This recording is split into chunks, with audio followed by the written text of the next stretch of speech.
Hello and welcome back to Dyad and the Force. We are super excited. We've been waiting to go deep into Star Wars Visions, which we had a blast watching. You'll have to wait to find out.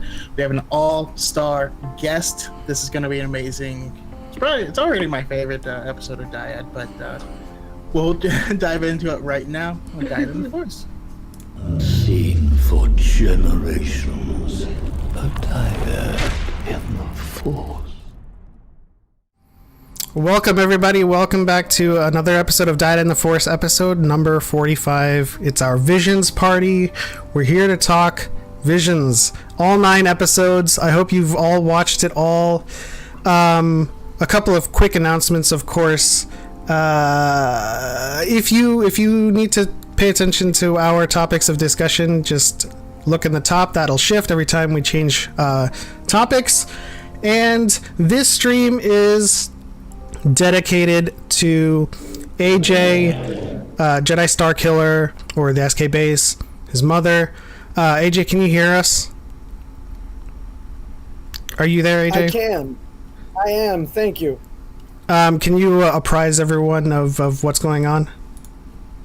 Absolutely. So, my mother, for those of you who aren't familiar with my channel or anything, in November of last year, my mother was diagnosed with breast cancer.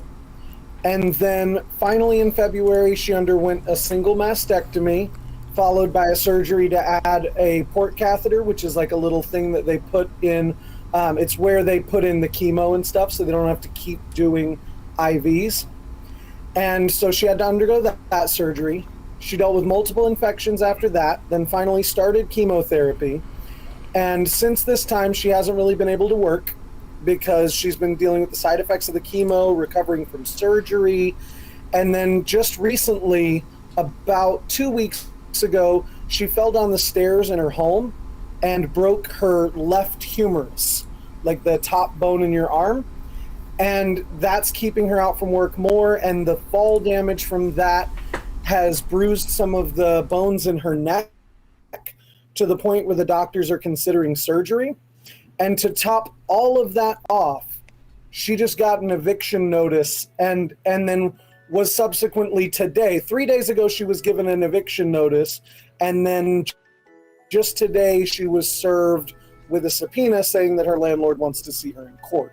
And so my wife put together this GoFundMe to raise money to try to help her pay at least a dent in that rent that she's got, that she needs to get caught up on. She's got she's not doing nothing. Like, I always want to tell people that, like, she's reaching out to all different sort of assistance programs. She's already on an assistance program for her utilities. She's filed for disability, but she hasn't received it yet. Like, she's not just sitting around asking for a handout. But if any, we put the GoFundMe together because if anyone can help out, it would be a blessing, and it would go a long way towards keeping her in her home in this tough time. Absolutely. So our thoughts go out to Mama Star Killer. I have pinned in the chat the GoFundMe link if you want to give directly to the GoFundMe, but also if you super chat here, and all of the super chats will also go towards that GoFundMe. So your help is much appreciated. Thank you. Like, I just want to take a quick second to not only thank you for that kindness, both Element and Choco, but everyone who's reached out so far in support, who's helped boost videos about it, who's donated. Like, I don't feel like, in the sweetest way, I don't feel like I deserve the community that I have with you guys. You are amazing, and I love each and every one of you, no matter how much I know you, and it really helps, and it really makes a difference. So thank you, all of you. Of course. Thank you for being awesome. And of course, we have our first super chat. DePaul, $5, dropping some love. That is our first entry in Mama Star Killer's fund. And that will all go in at the end of the stream. So thank you for that super chat, DePaul, always coming through. But as always, the GoFundMe is linked and pinned in the chat if you guys want to give directly. But just to lighten the mood a little bit, we are joined by not one, and not two, but three special guests. Welcome, Cal, Victoria, Shaylee, our anime heads in Star Wars. We are gonna move on to introductions, and we'll start with Cal first. Introduce yourself to everybody, and let us know what your favorite anime is and what your favorite Visions episode was. Go. That's the meanest question to try and pick from one of those nine as your favorite. Hello, I am Cal4. Cal4 on pretty much everything. I've finally got my Twitch stream up and running, and it's been a blast there. So that's primarily where I'm making content. But as far as my favorite anime, I mean, it just goes back to nostalgia at that point. Cowboy Bebop is probably always my go-to as my favorite, and kind of has been. Are there better anime since then? Yes. I totally acknowledge that, but it's still one that's near and dear to me. But then as far as my favorite episode, that's really hard to pick, but I'd say probably The Village Bride. It was the one I was the most excited for, and it was the one that delivered on those expectations the most. So I was blown away by that one. I tried to film a reaction for everything, and just for that one alone, I was quiet for the entire time because I was just in awe. I was like, I'm sorry I'm not reacting, but it's just the music got me, the visuals of it is just all around gorgeous. So I would have to say that's my favorite of the nine. Absolutely. Village Bride, nice choice. A couple shout outs to super chats going to Mama Star Killer, $10 from Conspiracy Cantina. On behalf of the Cantina, we wish you and your mama, I guess, best. $20 from Star Wars Lawyer for Light and Life. Red Heart to AJ and Mama Star Killer. $5 from X-Core Gamer Skills. And $5 from They Fly Now. And of course, Courtney Hughes. They fly now. Courtney Hughes with the "That's not Shaylee, that's clearly Am." And so we'll go to Am first, then or second. Shaylee, if you want to introduce yourself. Hello, Shayla Wren. As probably most people here know, TikTok, Twitch, and all that. I'm looking at the stream, and my frames per second is sadly really low. So sorry, I'm not in my usual setup. But That's fine. You said favorite anime and then favorite episode, right? The force is strong with this. Yes. Okay. Exactly. My favorite anime is Demon Slayer. It just makes my heart so freaking happy. I love all one thing that I used to judge how much I like a show is would I buy merch of any of the characters, or how many of the characters would I like to buy merch of? I would wear merch of any of the characters from Demon Slayer. I love them all so much. So that's why that one's my favorite. And then my favorite Visions episode, I feel like it could change, the top three could be interchangeable a little bit, but I think mine is also The Village Bride. I think how it showed the Force and the culture, and it was just so beautiful and fresh, and the story was so well written, and yeah, I think that one's my favorite too. But depending on the day, those top three could be in any order. They're so good. Very, very nice. I also forgot to introduce you as our demon who dunks with vending machines. So I just wanted to amend Yes. that. Toxic fanboys, look out. Can I get your best? Bye. Doggo. I remember how she says it. She's like, bye. I gotta do the smile. And last but certainly not least, Victoria. Same question. Introduce yourself. Oh, I think you're muted.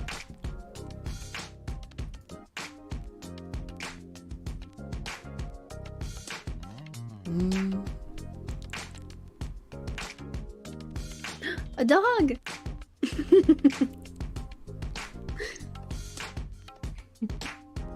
That's weird. While we fix Do this, you have to- Not the technical issues. while we fix this, a huge shout out to, of course, Brian with the $20 to Mama Star Killer and Xanatos for the $10. Your love is much appreciated. The force is strong with this one.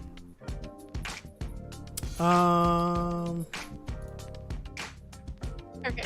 But There you go. ooh, I think we can hear I you now. heard you. Okay, good. Sorry, 3 microphones later. I'm got Victoria. I'm Victoria Vader. It's Victoria, y'all, on TikTok, Instagram, and I'm Victoria Vader 13 on Twitter. But I'm too nervous to ask the person that has the It's Victoria y'all handle for it. But I like think about it every day. but yeah, so my favorite anime, that is a big question, and I'll try to answer it very simply. It definitely changes all the time, but right now I'm watching The Disastrous Life of Psyche K, and it is just so cute and fun and lighthearted. Because there's so many, because I am a big, like, you guys know I love story, character, like diving deep, big emotions, and this is just lighthearted. It's just fun. And I think that's why I'm really drawn to it, is it's just a good time. But other than that, probably Tokyo Ghoul, but the character work in My Hero Academia, you know how I feel about that. But yeah, then as far as Visions goes, I can't pick a favorite, but I know that during Anime Expo, the twins stood out to me immediately. Like, I was immediately drawn to that story, to that concept, because it's got so much of the quintessential Star Wars feelings to it. And so that is got a special place in my heart. But I also really loved The Village Bride. I thought it was a wonderful, excellent way to explore the big concepts of the Force, of how Jedi can be, the possibilities. I thought it was interesting to see the T0B1. That was such a cute story. I started sobbing at the beginning, but I enjoyed it. I think like my favorite of Visions is fluctuating, because they're all such remarkable stories and they're all so different. But I think the twins has my spot as the top. nice. Yeah. What about you, Choco? No, well, I mean, I didn't know Victoria was watching Psyche K, and now I'm just thinking about, like, you know, if we're this is all just a big plot by Dark Reunion. It is. Oh my god. Kaido is my favorite. I knew as soon as you said that, I was like, oh yeah, that's your favorite. Everybody thought I was Kaido when I cosplayed Shigaraki with blue hair. And everybody kept being like, oh, is this the work of Dark Reunion? And I was like, literally, y'all, I tagged Shigaraki, but oh well. So I'm going to put together a Kaido cosplay next. Awesome. Heck yeah. Can't wait to see it. For me, favorite anime, like, my heart, and this is also probably nostalgia, but my heart goes back to the standalone Complex Ghost in a Shell series.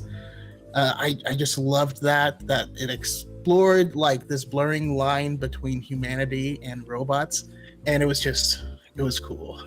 The little how can you have tanks that are adorable and cute? Like, it's so weird. But when it comes to Visions, my favorite has been pretty solid with the Ninth Jedi. That story, that universe that they built there gripped me right away, and it's the one that I most want to live in, to find more about and spend more time with. But also, I gotta shout out Tatooine Rhapsody. as being way up there.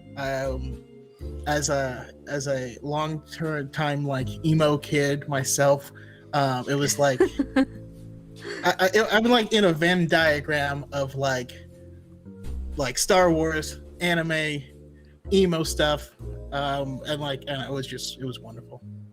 Awesome. My favorite anime, no one knows, and that's okay. And I can't really say much about it, but it's called Zegapane. Yeah, I know. Partially. We haven't finished it yet, but yeah, I can't really say much about this anime without really giving too much away. It's one of those anime that like look like a mediocre mecha anime, but like once you get in too deep with the characters and the story, it gets real really quickly. But my favorite Visions episode had to have been close second, Ninth Jedi, but favorite Lop and Ocho. I just loved the message in Lop and Ocho, and that one frame where she's blocking. We'll talk about it. It's so good. Shout out to Harith for the $5 towards Mama Star Killer. Mama. Sorry. The force is strong with this one. Okay. Let's see here. Lots of people out here with Tatooine Rhapsody. Ninth Jedi, CT Janes with the Ninth Jedi on top. So is a Star Wars lawyer. Khalil Norman, also with the Lop and Ocho. Favorite? So yeah, I mean, I believe everyone wants to just get started, right? It's Very much so. I've been bottling this in for way too long.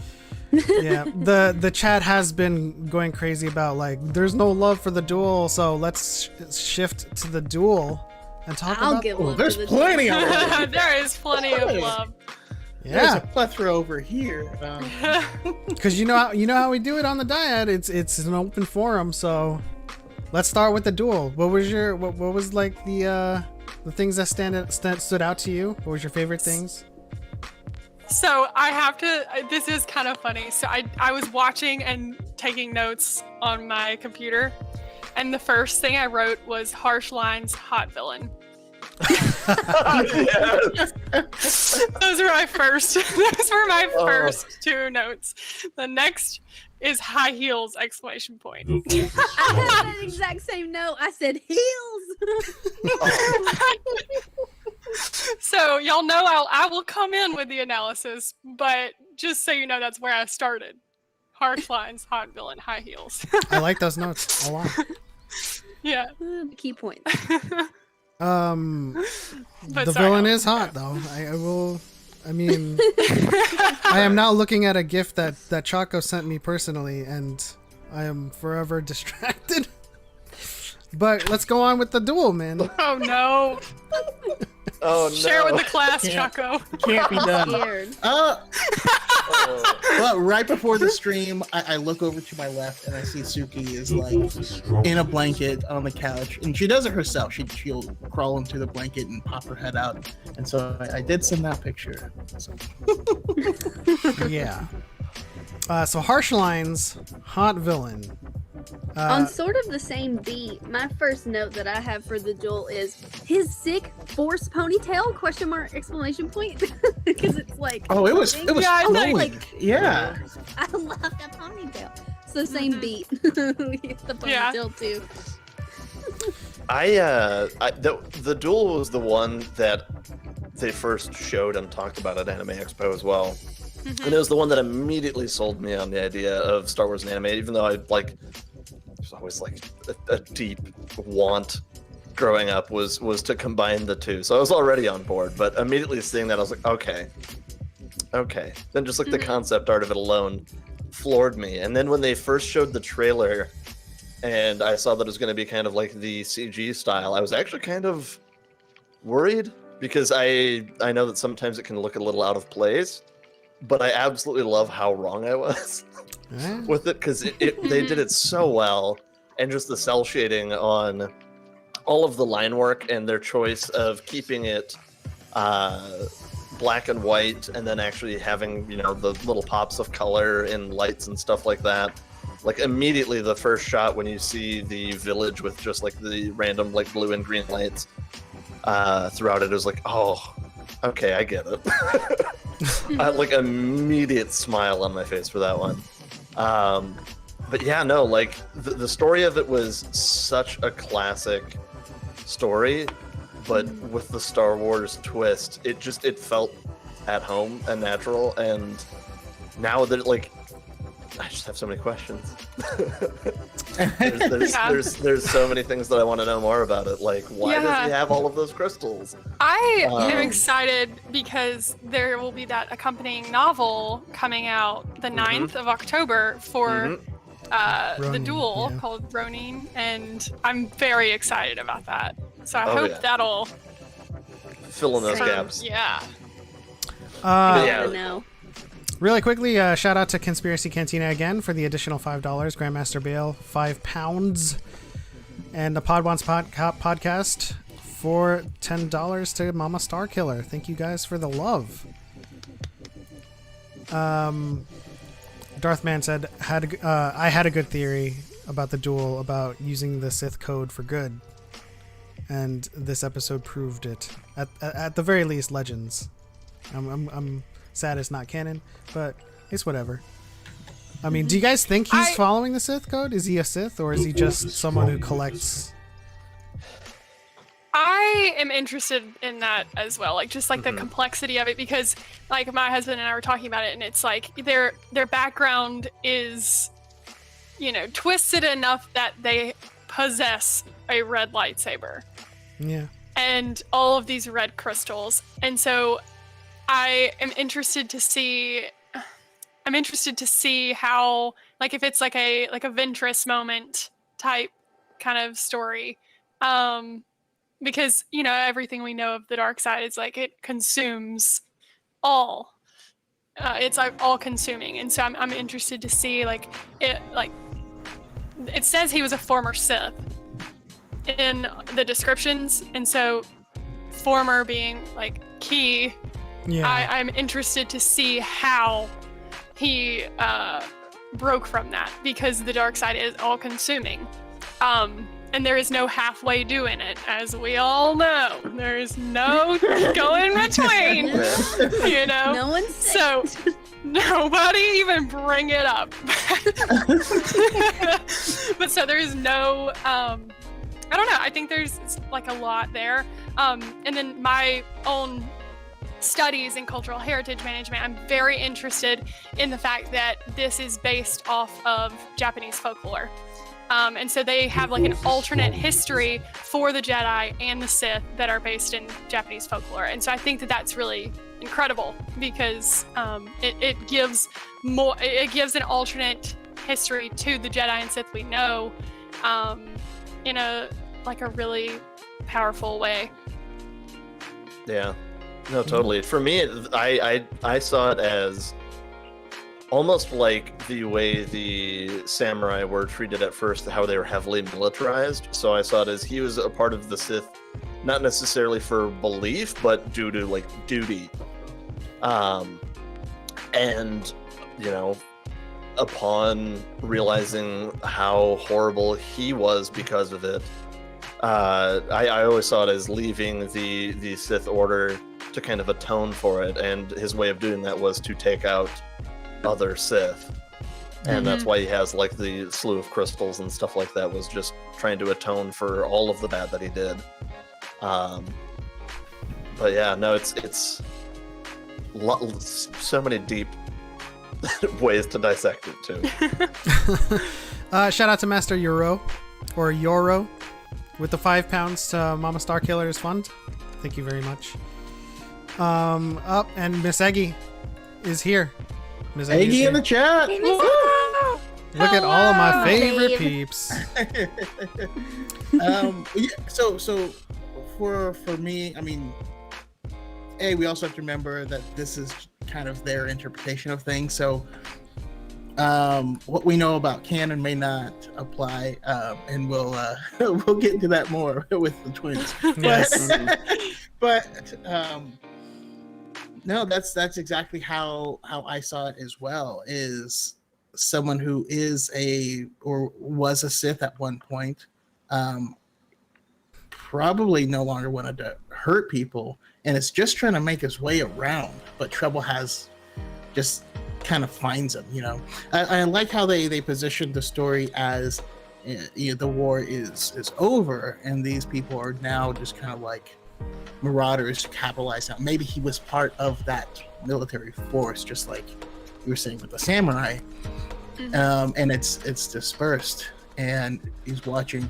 Maybe he still believes in the Sith code, but are watching these people, you know, like Abuse bastardize, or abuse it, and just doesn't care anymore. But either whatever the reasons are, it's very interesting and very important that this person is still a dark side user, in my opinion, because I don't know. This is for me, this is like similar to a pitch I've had forever for like what I wanted a Kylo Ren if he survived story.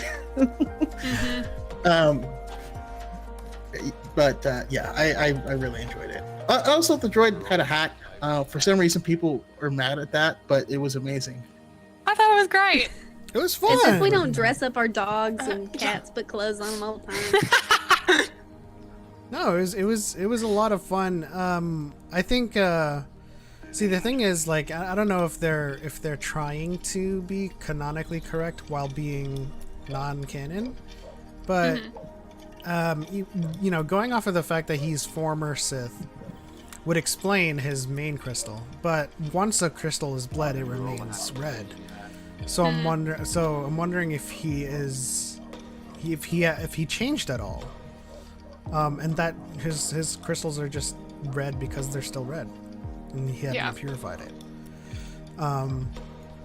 Another thing that really stood out to me in this was the actual duel itself, which was incredibly choreographed.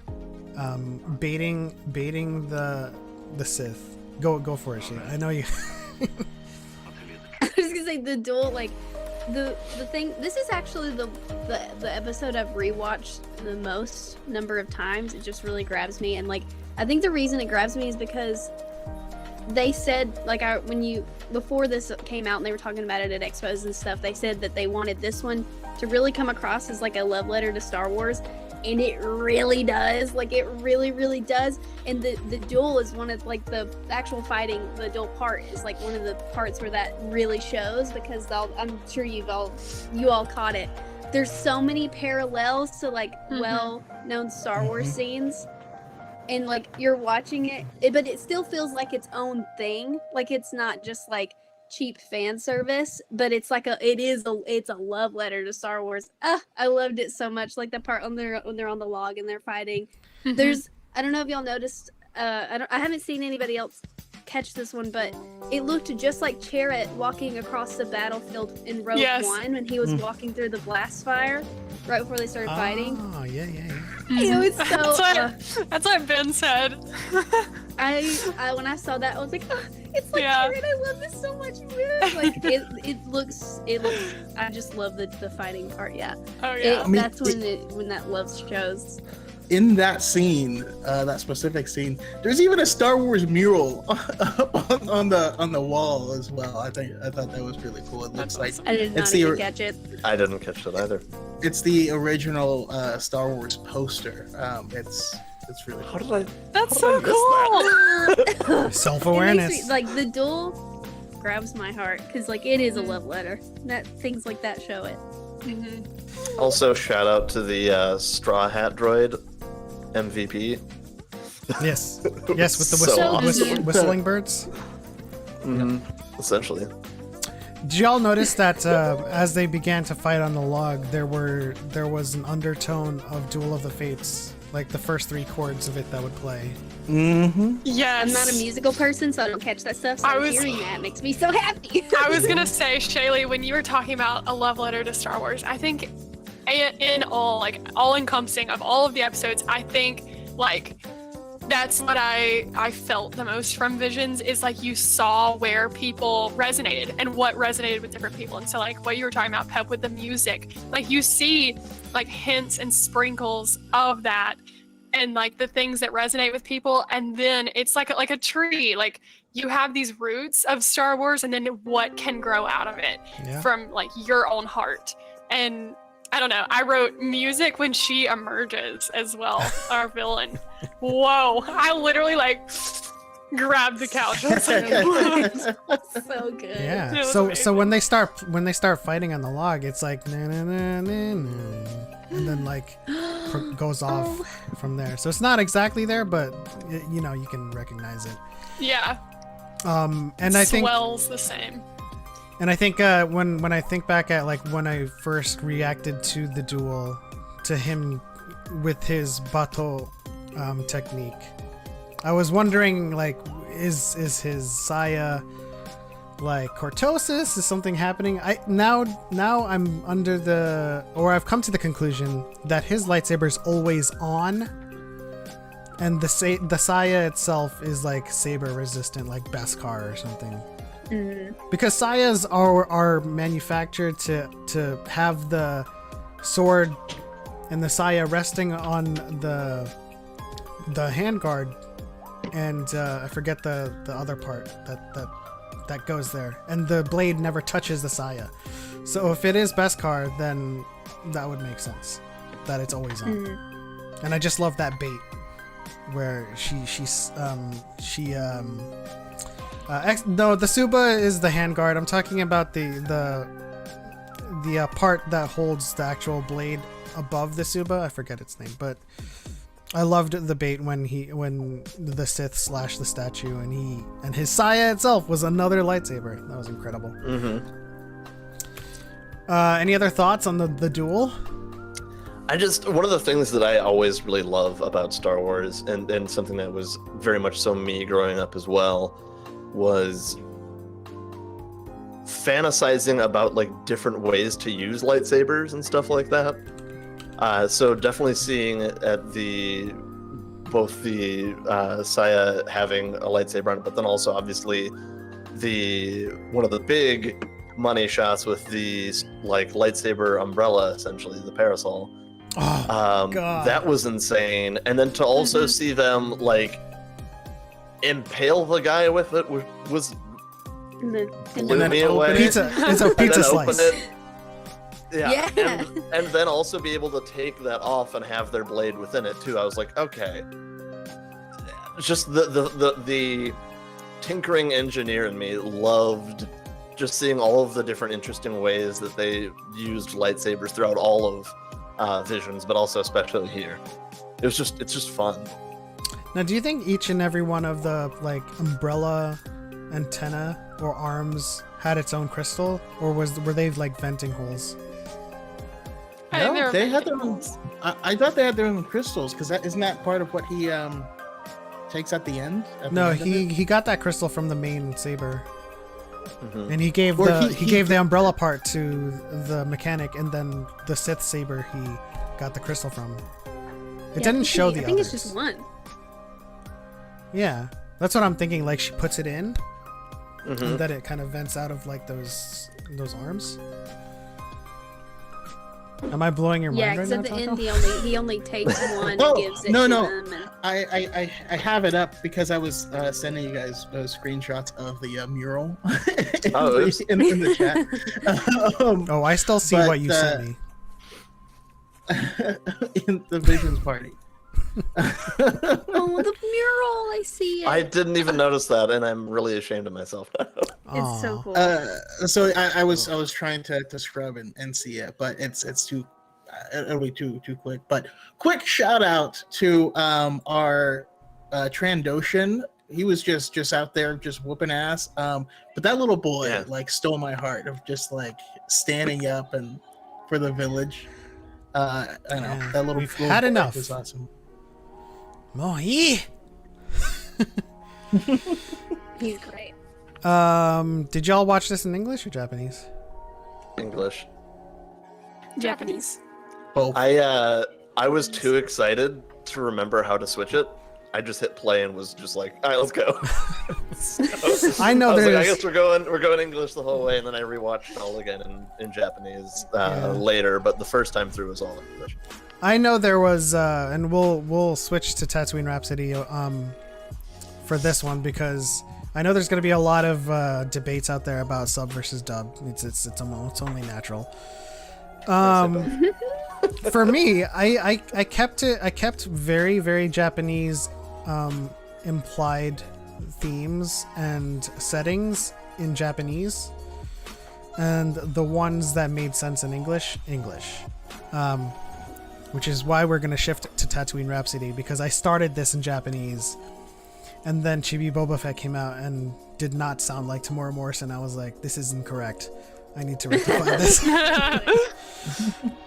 But Tatooine Rhapsody, the rock opera, like this was a fresh or a breath of fresh air for me. Like I didn't. First of all, I didn't know it was going to start in Order 66.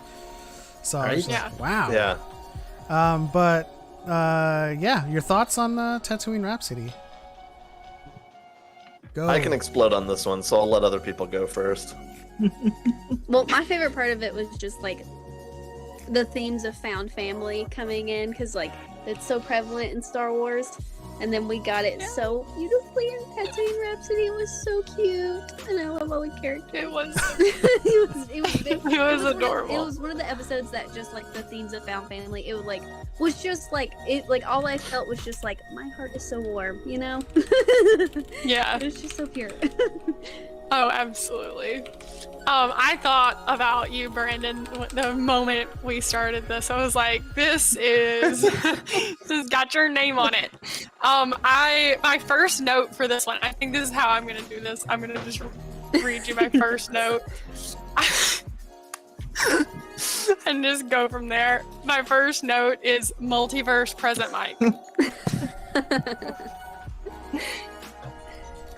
So I don't know why I said that. But then I noticed in this one they said, I've got a bad feeling about this, but I didn't notice it in the duel. The the Star Wars joke. Did y'all notice it in the duel? I did not. I didn't in the duel, but I did notice it pop up here and there. Yeah, I'm just curious if they were in all of them, is why I asked. But I thought the energy of this one was so fun, so lighthearted. It was just adorable, and I think that's what, I don't know. It was like warm. It was just warm, and like what Shaylee was saying about found family. It's like that's quintessential Star Wars, and like as we go through this, like we're seeing what resonates with other Star Wars fans. Like Star Wars fans made this, and so that's what's so cool about it to me, is like we're seeing what resonates with them too. So that was my thoughts on it. AJ just watched Tatooine Rhapsody in Japanese for the first time, and the song slaps in Japanese, so now I'm gonna have to rewatch it in Japanese. Yeah, it does slap. I'll back that up. It is pretty great. But for me with this one, this was the first one of several that made me cry. Because for me as a kid, one thing I absolutely loved in episode 6 was Max Rebo's band. I loved the concept that there was a band in Star Wars. Because growing up, I was always musically inclined and stuff like that. So for me, I always was like, well, I want to know more about like other, like, because something that always helps with world building for me is when they get to explore other occupations other than just, protagonist, hero, your smuggler, Jedi, all that stuff. So I was like, I want to know more about like the band, like what is music in the Star Wars universe. That's what helps make it more real. Exactly. And so when they announced that there's this rock opera in Star Wars that they're working on, I was like, get out. Are you serious? This is something that I've wanted as a kid for so long. So to get that, the whole time I was just thinking of looking back at my younger self and being like, here you go. You got what you wanted. Like this is epic. And with how well it was treated as well, it was just amazing. But like she was saying, found family for me that's the trope that really draws me into Star Wars, which is why like this community means so much to me and stuff like that. Is found family is huge, and in bands, like a band is essentially another family. So to see that in this, and to see them like go out of their way to put their necks on the line to save one of their bandmates is huge. Like it was just super emotional for me, and then to like have that crescendo with that performance and to see everybody else cheering and dancing along, I was like, yes, it was just like such a celebration of what it means to be a part of something bigger, and it was awesome. That one really hit me. Yeah. Precious. It was beautiful.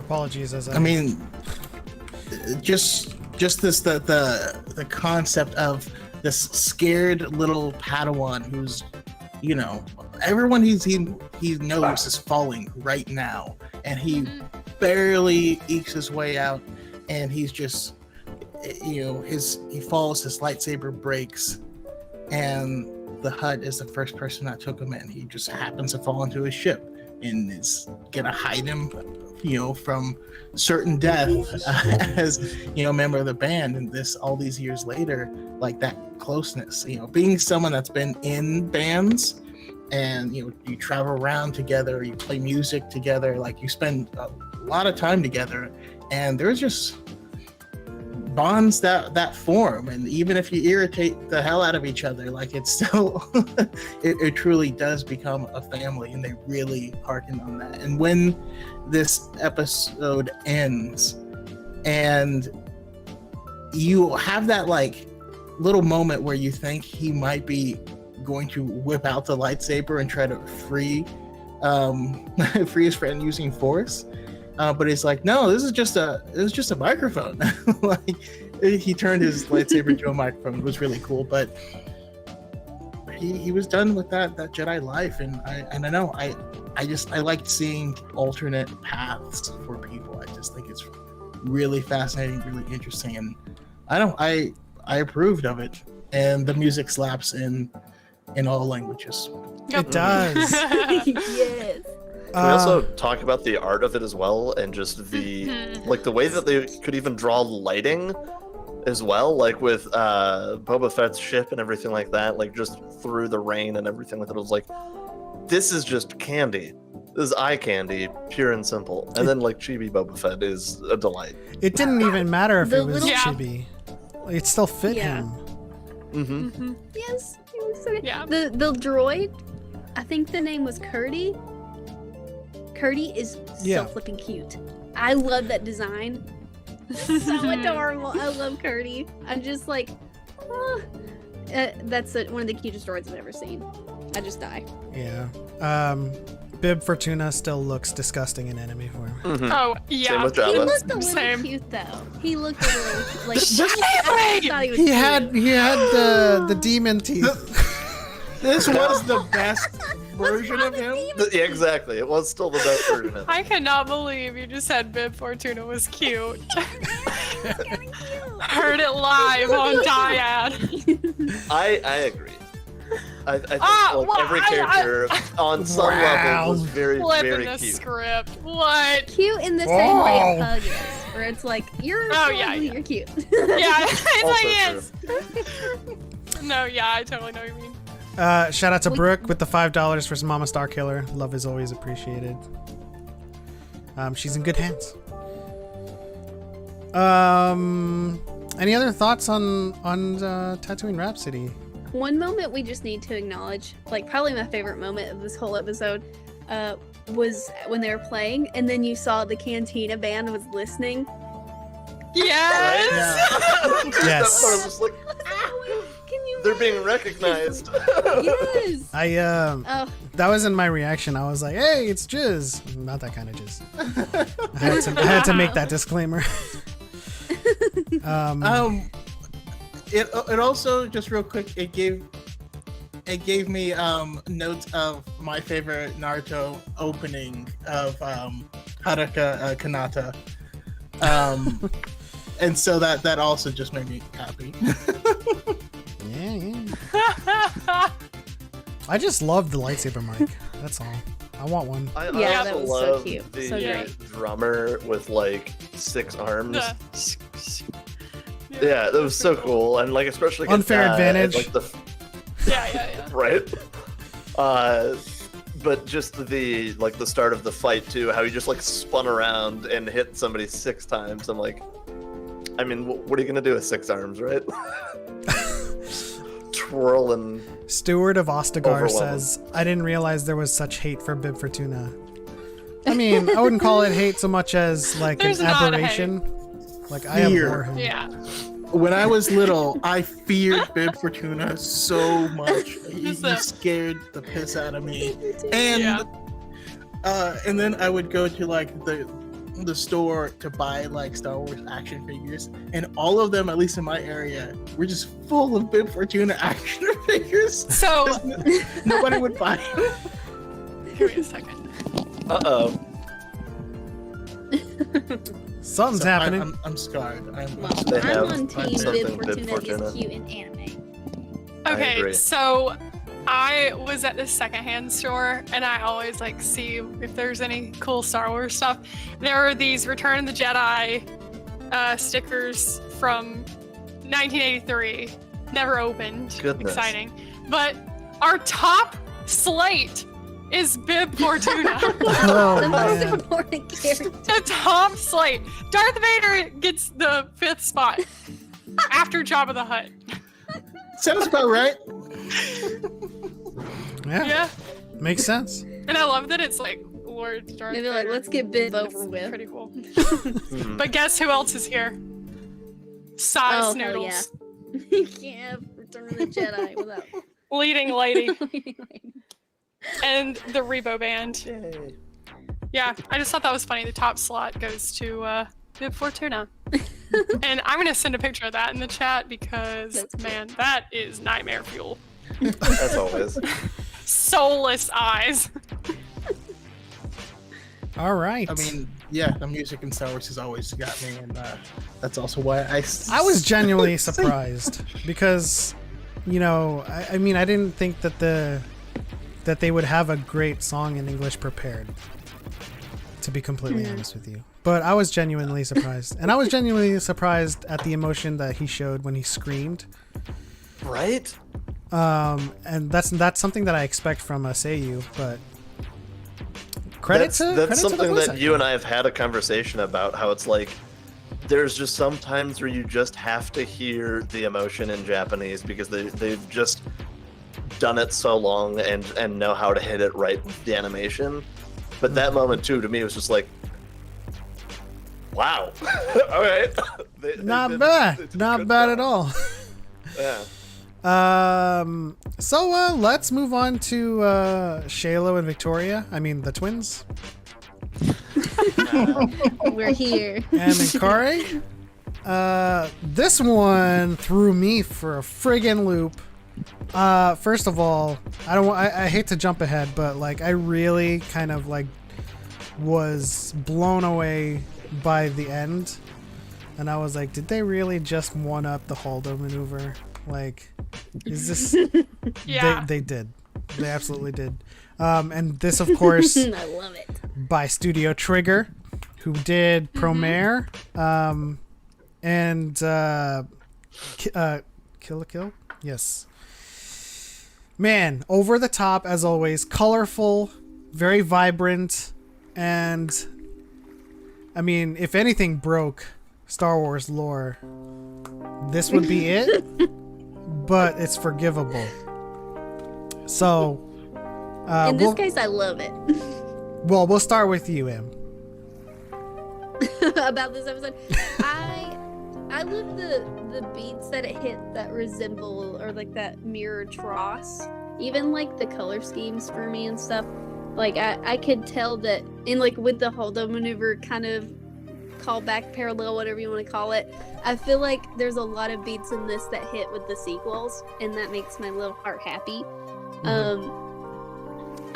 This is one The only thing I didn't like about the twins is also a good thing, because I feel like the story for it is so freaking good that it's the only one I feel like you can't do justice in 20 minutes, if that makes sense. Like, I feel like this one needs more, because like the family dynamic, it's so like emotional, and I just feel like this one needs more time. I need more time with this one. I need it.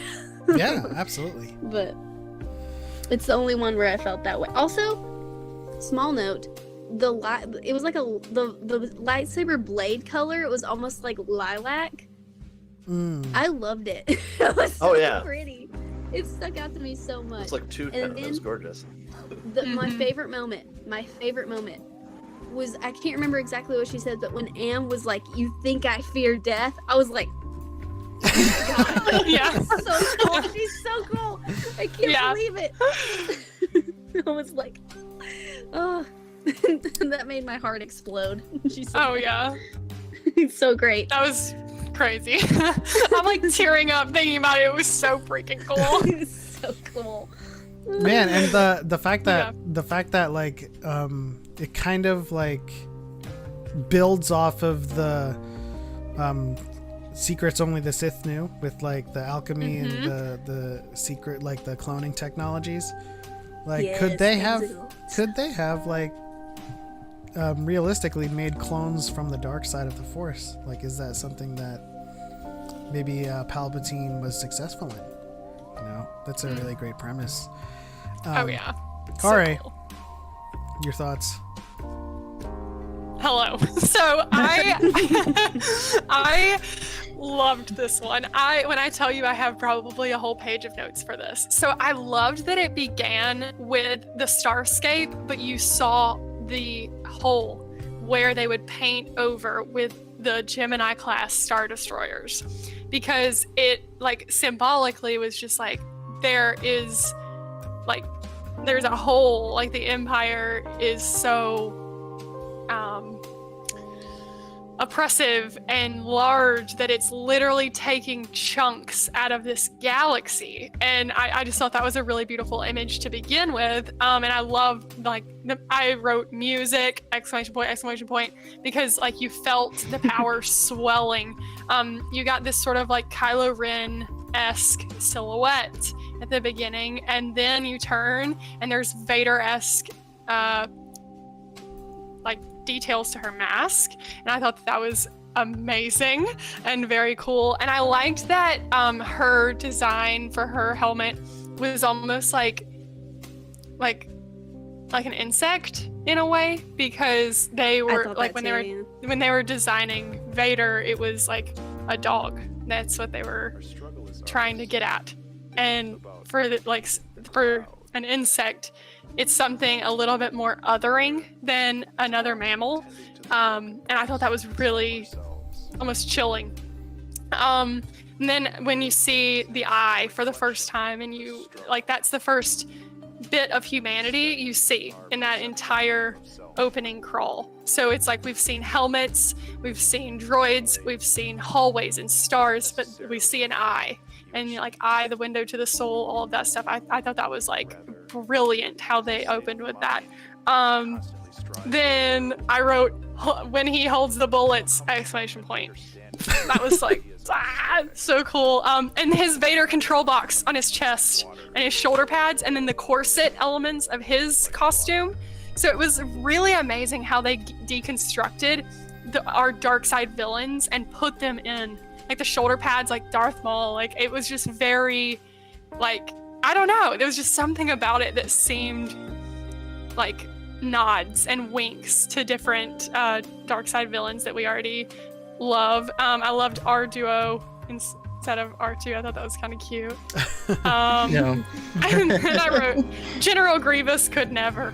You two are. She pulls out. You two are our duo. Yeah. That was cool. The ombre lightsaber, like the way that it would like, I don't know, that was so cool to me. The and, like, tendril all the rainbow. lightsabers. Yes. But yeah, I wrote for this one just like the holdover maneuver, just moments that made us go, in Star Wars, I felt like this was the stage for that. So many of those moments that take our breath away in Star Wars, I think they did that really well without making it seem inorganic. They were just like, these are all the moments that the team that's working on this, these are the moments that took our breath away, and somehow they created. I would be interested to like hear about the process. Like, did they come into a meeting and say, what did you like? What do you like? I that's what it felt like to me. It was just like, write down your favorite thing and we're gonna make a story. And I thought that was really cool. And I loved how it ended. There's so much love in it. Yes, there's so much love in it. That spectacle was emotionally driven too. It wasn't just like, oh, it's a slashing of the two Star Destroyers. Yes. Like Yes. the way his saber is so selective, where it doesn't cut her in half, and it kind of just like nope, and then gets to the crystal. Yes, cuts the crystal and her suit. That was kind of cool. I really wish you could actually do that in canon. I mean, he pretty much Kamehameha her with the lightsaber. That was that scene. I was like, I think that would be could do that. That would be the closest. That episode would be the closest to like ridiculous like feats in Legends. Surfing on an X-wing. No, one of the things though it did remind me of is in the Legends of Luke Skywalker book. Now the book is canon, but these are just random people around the galaxy telling stories that they've heard about Luke Skywalker. And this is actually similar to one of them. Like, one of the stories was like, the Battle of Jakku, he was leaping from Star Destroyer to Star Destroyer and just like tearing stuff up. And you're like, I don't know if that's that really happened, but that sounds cool. And so it was similar to that. But the whole story of like, this is what we were meant to do, so we have to do it, because without doing it we have no purpose. And then we've always, our purpose is what we make of it. It's what we're decided. We do not owe our lives to a decision that was made for us before we were even born. And I don't know, that hit me. It was beautiful. Oh yeah. Thank you to CT Janes for subscribing. Welcome to the family. I think in that manga, or in that book, Legends of Luke Skywalker, isn't there like one in the manga where he is actually surfing on an X-wing and like saves someone in the desert? I don't know if I'm remembering that correctly. Yes, that is, but it's also like speculation that he was like not all there because of what was going on. No, it's an interesting book for sure. We also get Porter Engel on a Vector, don't we? Yes. So that was in Atmo. I know, still. But Cal, your thoughts on the twins? Man, so I remember distinctly hearing about this one at Anime Expo. I was actually driving home from work and had the Discord presentation that you were sharing up, and when they announced this one, I started crying, because as somebody who is very close to their sibling, like I have an older sister, and we always joke that we're actually twins. I was just lazy and got born later. But immediately I was drawing connections to that. That was always something I really loved between Luke and Leia as well, was just that sibling energy.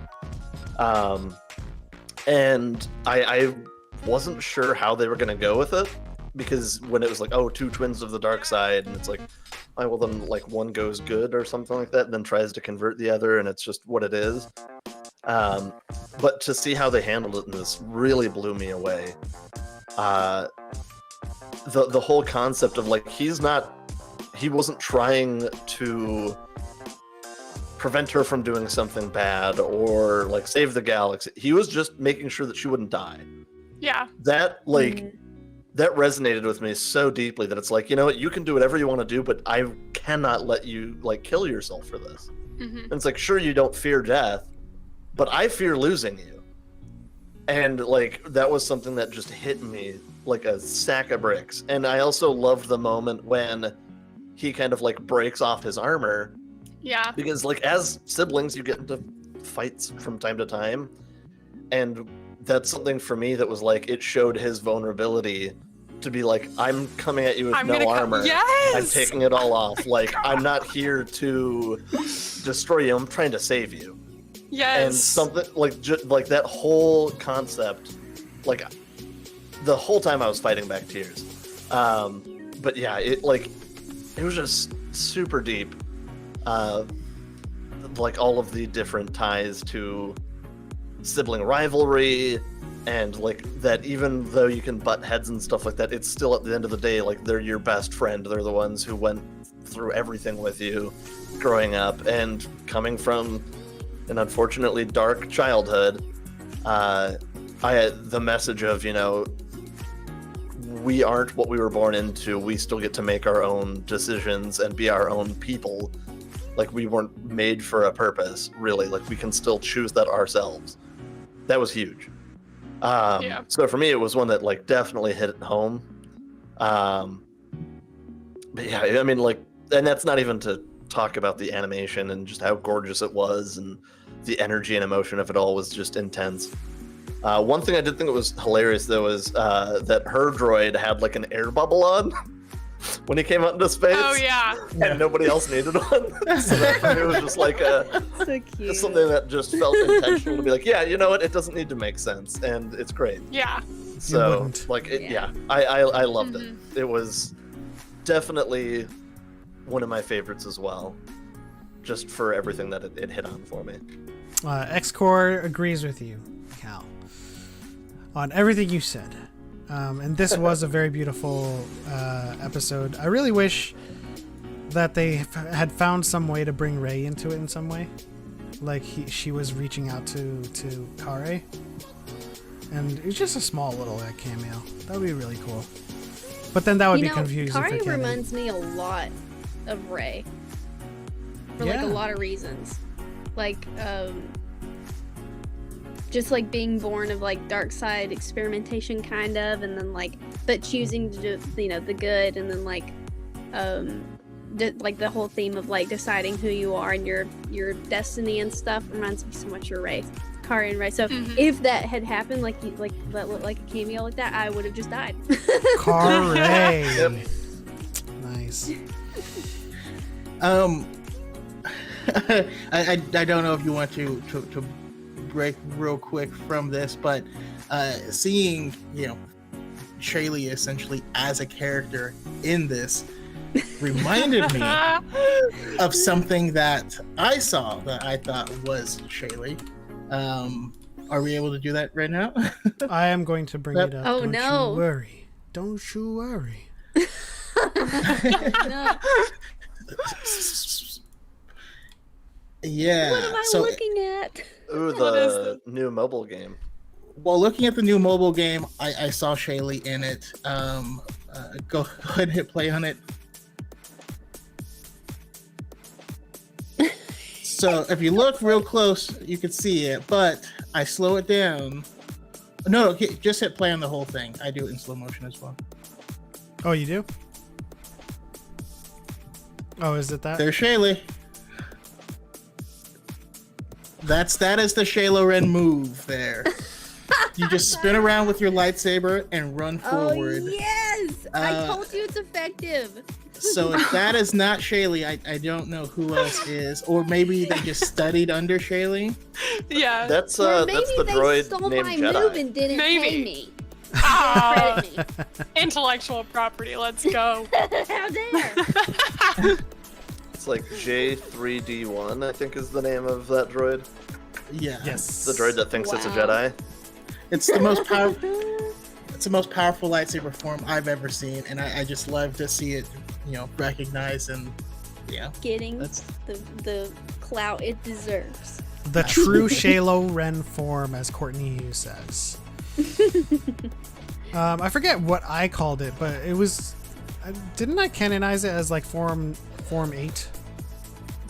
The light shape or the the chase. What was it? It was in the. You wanted my community name to be the lightsabers, Yeah. which is really good. I look at it as That's Form funny. 0 because it makes a big O. Yeah. Form 0, yeah.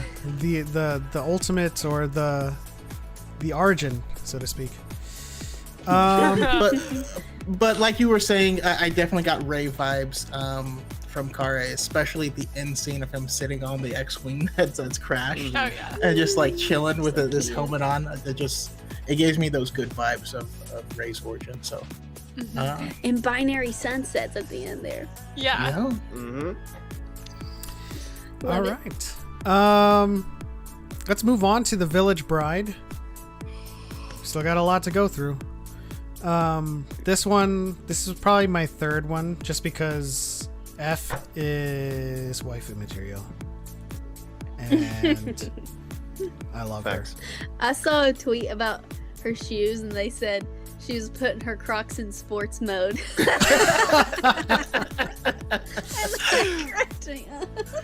I love it. her. That's funny. I I was wondering what she was doing when she did that. Pep's got a thing for the ladies with the like yellow lightsabers, right? Ew. I even said that during like the reaction. I was like, "Yes, yellow lightsaber gang." But I'm expecting you to do that the wildest dreams thing on TikTok. Yes. maybe. But this was an interesting one. It was the one that was the most different from like you know that Legends of Luke Skywalker book that we just talked about. This was one of those ones where we visit these cultures that is very, very atypical of Star Wars, very different. They call the Force Magina, and it's, you know, they attribute it to nature. You know, it's a very like Mother Nature is the Force type of thing. The trees, the animals, the forest, and the ground, and the leaves and stuff like that. Everything is the Force. Now, it is. I mean, technically correct because the Force is all of the living things. But I like that culture was attributing it, or at least creating an analog of the Force in the way like we have in real life today, where there are people who are in tune with nature and are one with the nature, and that's their whole personality. And of course, I just loved F's personality, and I want to learn more about her and her master. And her hilt was so beautiful and incredible, and I want more. So let's start with Cal this time, the Village Bride. Man, like, just like from the opening all the way through, I was in awe the entire time. It's what I said during the opening tonight, but like the music was enchanting. The concept of like the planet having Force memories of everything that's like came before, that was what really sold me at Anime Expo, was when they were talking about how the Village Bride kind of takes a different lens to the Force. I was like, ooh, I want to know more about that. And it really did. I loved how the bride, whose name I can't remember, unfortunately, how she was even like so stoic about it all. Like, you know, we'll be together again through the Force. Like, it'll all be okay. And just how very Jedi she was without being a Jedi. And taking the self-sacrifice play and not wanting to fight and stuff like that, just to preserve their way of life and the peace of everything. But then I also like that we kind of get the satisfaction of going like, no, you can't die. Like, that can't be how it is. Like, that's what we're all feeling when we're watching it. But then getting to see a character actually like, you know what, screw it. I'm doing it, and like protecting these people. It's exactly what the audience is feeling. So it was just very vindicating to get both the themes of self-sacrifice, but then actually get to see somebody come in and stand up and handle it. Yeah, that anime was like, that was an anime of Rose and Finn. Mm-hmm. And I thought it was beautiful. Like, I was getting pissed in real time. Like, come on, stop this resignation bullshit and just fight. You know? Victoria. Yeah, I was really like I loved like the contrast with like the natural world and like the industry, the harsh lines, there was like I think like a probe droid or something that was being grown over with in one of the background scenes. And I loved seeing that and that contrast starting to become a little bit more of like an interwoven braid between like the people, the planet, the force. And I think this was a really brilliant way to illustrate the connectivity of the entirety of Star Wars, like every piece of this galaxy being interwoven and braided together. I think the most powerful moment to me was like when they cut the Padawan braid, and then the idea of sunrise, sunset, and then the mask was gone. I don't know. That was the most powerful moment to me. And then I said, high heels, let's go. So I had like deep emotional thoughts, and then I just went, high heels, let's go. And then I said, Senate too. Honestly, when I first saw her shoes do that, I thought like something was going to change about her, like the rest of her, like the shoes like went ting ting, and I was like, oh no, she's like putting on her armor, ting, things are gonna shift. Turn into a mecha. Yeah. Yeah. But no, I thought it was really like, it's one of those that I need to see again, because I think the first time was like just kind of like a gasp, you know? But it was beautiful. Shay. Or as X-Core says, Shay Lisu, like I guess for Sarisu. Form Shay Lisu. As long as it's got Shay in it, I'll know you're talking about me. Call me Mario. We'll take all the cool nicknames. This is the one I have the least amount of notes for, and that's because it's the one I was in awe while watching, so I didn't like think to take notes. I was like, whoa. One thing, like the thing I liked the most about this one, like we kind of mentioned before, is the fact that their view of the Force is different than what we've seen before. Because one thing, it's like, if the Force is this phenomenon that spans across, it's like a constant, like it spans across all space and time, all these different cultures. What they have in common is the Force flows through everything. But like that doesn't mean everybody's gonna call it, interpret it, view it the same. So like not all these planets and cultures are gonna be like, oh, the Force. Like not everybody calls it the Force. Yeah. They call it something different, and it's like different to their culture. And that made my heart so happy, because what I wanted from Star Wars for so long is I love Star Wars the most when it's being very mystical and almost magical, like when it's not, when the Force isn't being over explained. That's why I really love The Last Jedi. And this brought magic back to the Force, and it brought cultural significance that was different back to the Force, and that just made that's what I've been wanting. Like I was fed from this episode because I've been wanting different perspectives of the Force all along, because everybody throughout Star Wars is like, yeah, if they know the Force, like it's the Force, and like everybody kind of has the same view of it. But like this one, they call it Magina, and like, you know, they attribute it to nature, and it's very culturally significant and beautiful, and I just died. You know, like it's so good. That's what I've been wanting. So like the Village Bride brought that magic back that I've been wanting for a long time, from the Force in Star Wars. Loved it. And there's even more my magic favorite part. behind calling it Magina.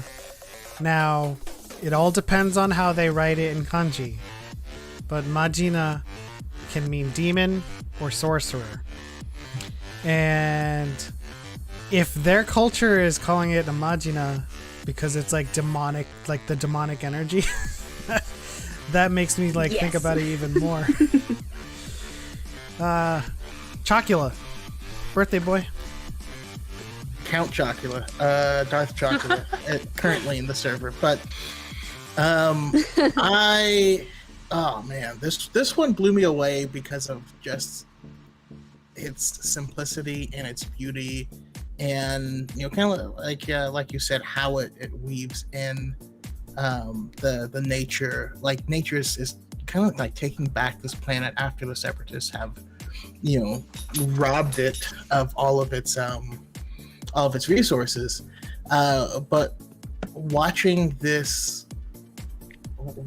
F get her groove back, kind of rejoin as a Jedi after what happened to her through the story, by watching these people who are connecting with nature, connecting with the Force, but the exploitation of war hasn't fully left. It's still around, and all war is loss.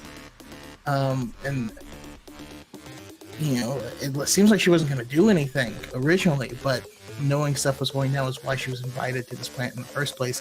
So I really loved this one. It's way up there on my list. I want to say this is my number 4. I did a ranking. But it was just beautiful, and the end sequence, like I audibly gasped. Like also, she gives me Lynn vibes from the old Fire Emblem games. She's my Lynn, so that was also really cool. Very, very nice.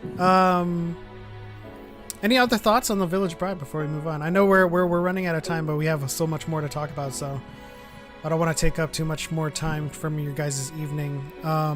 So any other thoughts on the Village Bride, or you want to move forward? Okay. Ninth Jedi it is. The Ninth Jedi by Production IG. Let's start with you, Choco, because you really like this one. Oh man, so this one is the universe that I want to see explored more. I know a lot of people are fans of lore revolving around changing lightsaber colors, but using that as a medium in this story was just perfect. And this is, again, another time I audibly gasped when we get to watch the main character grow with her connection and actually gain a color. But the reveal of what was going on was just like, oh no! Also, droids being lazy is just hilarious to me. Oh my gosh. Oh yeah. Yes. So good. That's so cute. I actually The said that. steampunk I said it at the same droid. time as her when I was watching it. I was like, "You're the only one that's working." You know, the big reveal, like you just mentioned, that big reveal, it makes me think of that TikTok sound where he's like, BMO! And he goes, Yeah. I Yes. was like, they have their lightsabers, Yes. BMO! And then they turn red, I'm like, BMO! Yeah, exactly. That's so funny. Yeah, that's the energy of the Ninth Jedi. Yeah. Love What it. a No, go for it. I was gonna say the color connection, like you were saying, was something that really stood out to me as something beautiful to explore. But it didn't hook me like the others did, I think. But it was amazing. But it didn't. This one did not hook me immediately. Yeah, nothing wrong with that. Nothing wrong with that. That's why we have 9 different episodes. Right, exactly. That's what I'm saying. Like, there's something for everybody in Star Wars Visions. Yeah. Yeah, What I believe it or love- not, I've seen the so twins many is the different bottom of my lists. list. Yeah. Yeah, it's kind of low for me too. I just love seeing that everybody's lists are so different, and I have not seen one person make anybody feel bad about their list. I haven't seen zero Exactly. people shame anybody for their lists. Love it. I love it. I think the one thing that stood out to me the most in this episode was that they actually got me. That plot twist got me. Mm-hmm. I really thought they were all Jedi and they were all Same. like they all had the best of intentions and wanted to revive the Order and get everyone their lightsabers. And then they pulled out the red sabers and I was like, what the hell? Yeah. How dare you lie to me? I was like, it's very uncommon for me to like not see something coming. Like Pep and I'll be watching stuff and I'll call something and I'll be like, God dang it. We were watching a K-drama and that happened in it, but like that legitimately threw me. I was not expecting that at all. And for there to only be one that was actually like a Jedi, I was like, oh. Yeah. It's real bad. Also, the Jedi also- Master, he looked like he would The be a Sith, Margaret, like the design. Yeah. Yeah. Yeah. And honestly, like I kind of want to cosplay him now because his outfit was amazing. Do it. But yeah, like that whole twist was fantastic, and then also the Margrave being there the whole time, just in that droid. I was like, what? I mean, that was another twist, wasn't it? Because I thought Margrave was like he had ulterior motives. Mm-hmm. Because like the Exactly. people They that kinda set tricked it up me, that way. the people that tricked me that showed up, they were like, "Can we really trust him?" And I was like, "Yeah, I don't trust this guy." But it was them that I had to be worried about. I also loved. I mean, the animation of this one was so gorgeous. This was definitely one of the ones where, like, anytime you pause it, is a work of art. But I also really loved the attention to detail of. I don't know the name of the protagonist, but like when she jumps off of her speeder on the ice, and it takes her a second, like running in place to like catch her traction and then get going. I was like, such a small detail, but I loved it. I was like, oh. So good. That was a good And- fight scene. Yeah, and like even her lightsaber when she didn't have a color, I at first I was like, is that actually just gonna be her color? And like it is actually a lightsaber, but she thinks it's colorless. I'm glad that like she did get to get her actual color, and it was cool to watch the red blade change to purple for the guy she was attacking. But yeah, that was it was just intense. It was a really cool one. And then I loved at the end how it's all about like lightsabers and forging the lightsabers and everything like that. But then they flipped the space station upside down to make it look like a lightsaber at the end. I was like, oh, that's really good symbolism. But it was really cool. Any other thoughts on the Ninth Jedi? Normally I'm not a fan of like different saber colors having like meanings, kind of like, because like normally when you think about it before, everybody's like, oh, if you're blue, that means you're loyal, or like something lame, like a personality. Yeah. So, like, it means you focus on fighting, and like I just not a fan. Like Right. I just think that it's cheap. So, but this is an example of how you can have color changing sabers and it be used to tell a story or like be impactful. It gives plot twists, it gives insight into the characters. It's a really good storytelling device. So that was my favorite thing about this one, is like they took a concept I didn't like and they used it in a way that made me love it. Yes. Loved it. Totally. Yeah. I always hated how like the old like what your lightsaber color means like puts people into a box, and it's like, Hate it. I want a yellow lightsaber, but it doesn't mean I want to be like Yes. whatever you say it means. Like, and for me, this really opens it up to be like, no, your color is just what resonates with you, and that's all it needs to be. Yeah. So it was just magical, and just I mean the concept of a lightsaber smith. I want that job. That was awesome. Like, that was really cool. like what was he doing though? Like he's like kyber crystal cutting is very volatile, and like you're thinking about like what he's doing as he's hammering it, like what's going on, like what is he trying to do? Yeah, that's what I was like, like what would this be doing? Yeah, he's because all we see is just him hammering it, and nothing's changing with the kyber crystal. It's He's like, just like, you know, "Ah." like when people You know, like when people have like really cool videos on TikTok and it's like a trend for you to be like, oh, you got to do that again. I was ironing my dishes. That's what it felt like. Hammering my kyber I was crystal. hammering my kyber crystal. But it reminds me of like in Genshin Impact, how you can like give those magical crystals to get Yes! resources. I'm like, alright, I mean, I He's guess the just blacksmith like- can work crystals. Let's Yeah. go.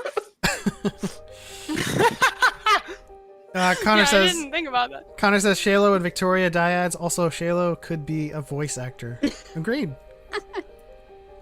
Oh, I've never heard that. You've I never think heard my that? accent would shine through in everything. It wouldn't work so well.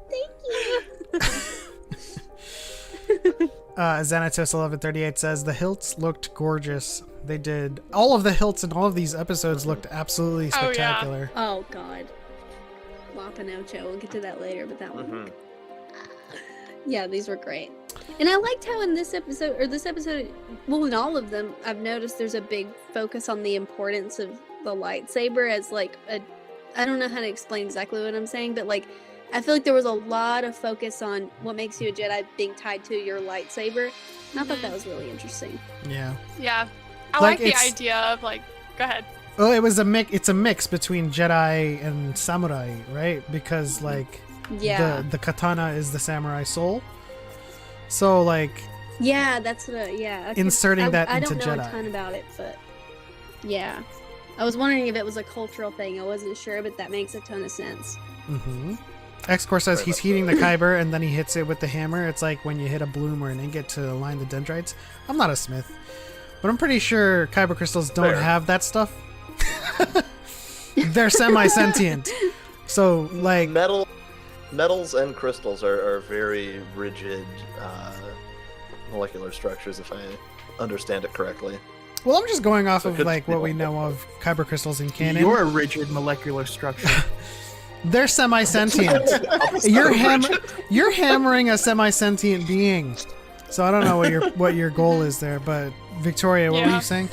Cough, cough, not canon. Yeah, I was just gonna say I thought this was a really beautiful like understanding of the lightsaber as an extension of self, and you explained that. That was Oh. all I was gonna say. Sorry. Nailed it. No, you did great. you did great. Okay, so the cutest one, probably, at least in my opinion. Yes. I called him Toby-Wan because that's how I write Obi-Wan shorthandedly. Yes, that's what Ben said. Ben was like, "Oh, it sounds like Obi-Wan." Yeah, but he was Toby, of course. So let's talk about Toby. This is a very unique like animation style. It's from Science Saru, and I wasn't expecting to like this very much. I mean, of course, I was interested in like the whole droid wanting to be a Jedi, but like, this isn't my typical animation style. But I immediately wrote this one off initially. I'm like, not in a bad way, but just kind of like, oh, it'll be cute. I'll like it. It's like Astro Boy, but Star Wars. yeah, I had to take a break after this one. Like, I paused everything and like just sat there and cried for a minute. Yeah. So cute. Because with this one, they did. I mean, it was cuteness overload. My God. I mean, really quickly, Uh. X-Core says, I love Dr. Light, and that was my first impression when I was Yeah. watching this. That's Dr. Right? Light. Hi, Dr. Light. 100%. But what I absolutely loved is Toby was all of us as kids. The head fantasy of running around with a lightsaber, being a hero, 100%. I mean, like, it's kind of hard to see back there. I have a broom handle that I turned into a lightsaber. Like, that's like, as a kid growing up loving Star Wars, like, there's always those little head fantasies of like, yes, I'm a Jedi, I'm saving the world. And like, to see that, I'm like, this is all of us. This is like the pure, concentrated adoration of Star Wars in a character. And to like, just see how excited he was through it all, and then to have our hearts ripped out. I was like, this can't be happening. And I was like, oh god, yeah, it destroyed me.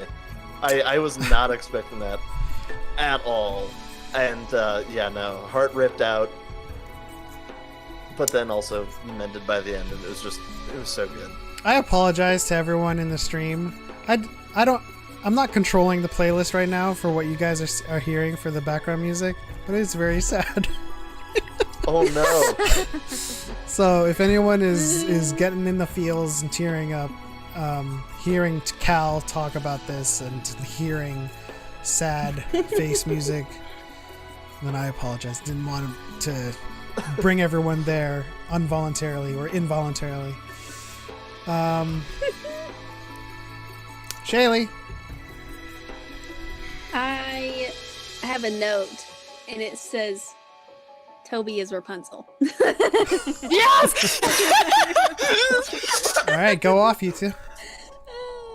I'm sorry. What does this mean? What does that mean?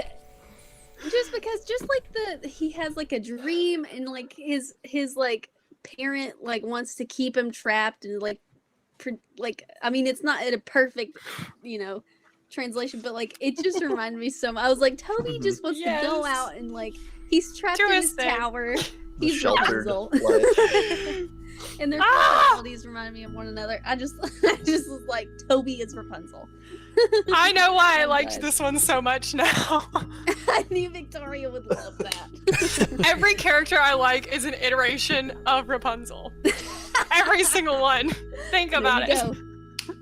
And then my other favorite part about this one is kind of like, you know how there's like kind of a theme in Star Wars where it's like with L3 where it's like droids may not be being treated the best, or like droids are almost like disposable. Yeah. But like the one thing that got me is like the Force doesn't care. Like the Force will flow through in this episode anyone, droid or organic. Like I just like I don't know, just like him fulfilling his little dream. Like I loved that's just what it made me think of. I was like, the Force is for everybody above that. Yeah.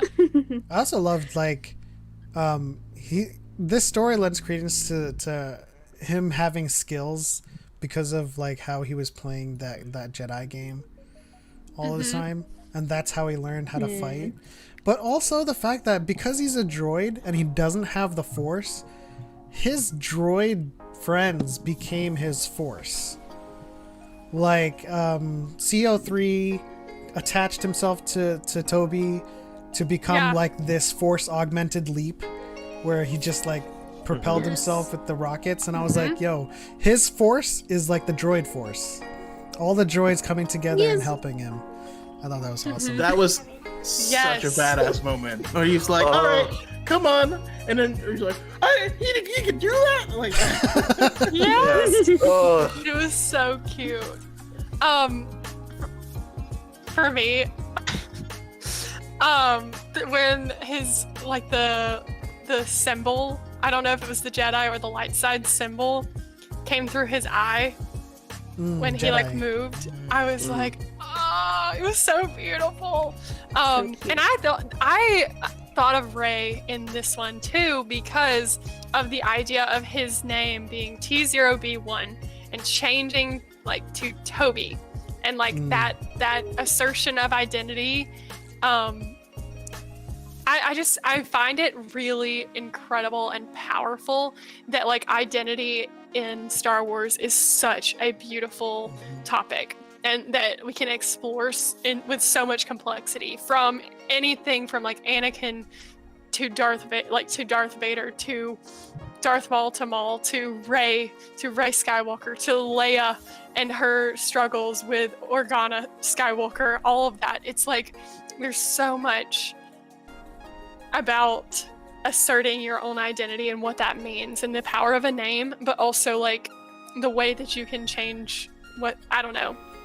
It was a really cool way to explore that theme, and I thought it was a really cute way to do it. The Astro Boy inspiration, I wrote Mario. Yes. It was so cute. Yes, I know, I love him so much. But something that stood out to me was the Monokuma voice. I wonder if it's the same voice actor from Danganronpa. for Toby. So He I actually was sounded laughing like so- he actually sounded like Goku, the Japanese Goku to me.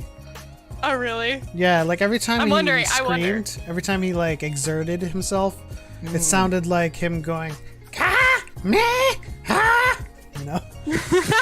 That's what I was thinking, at least. Yeah.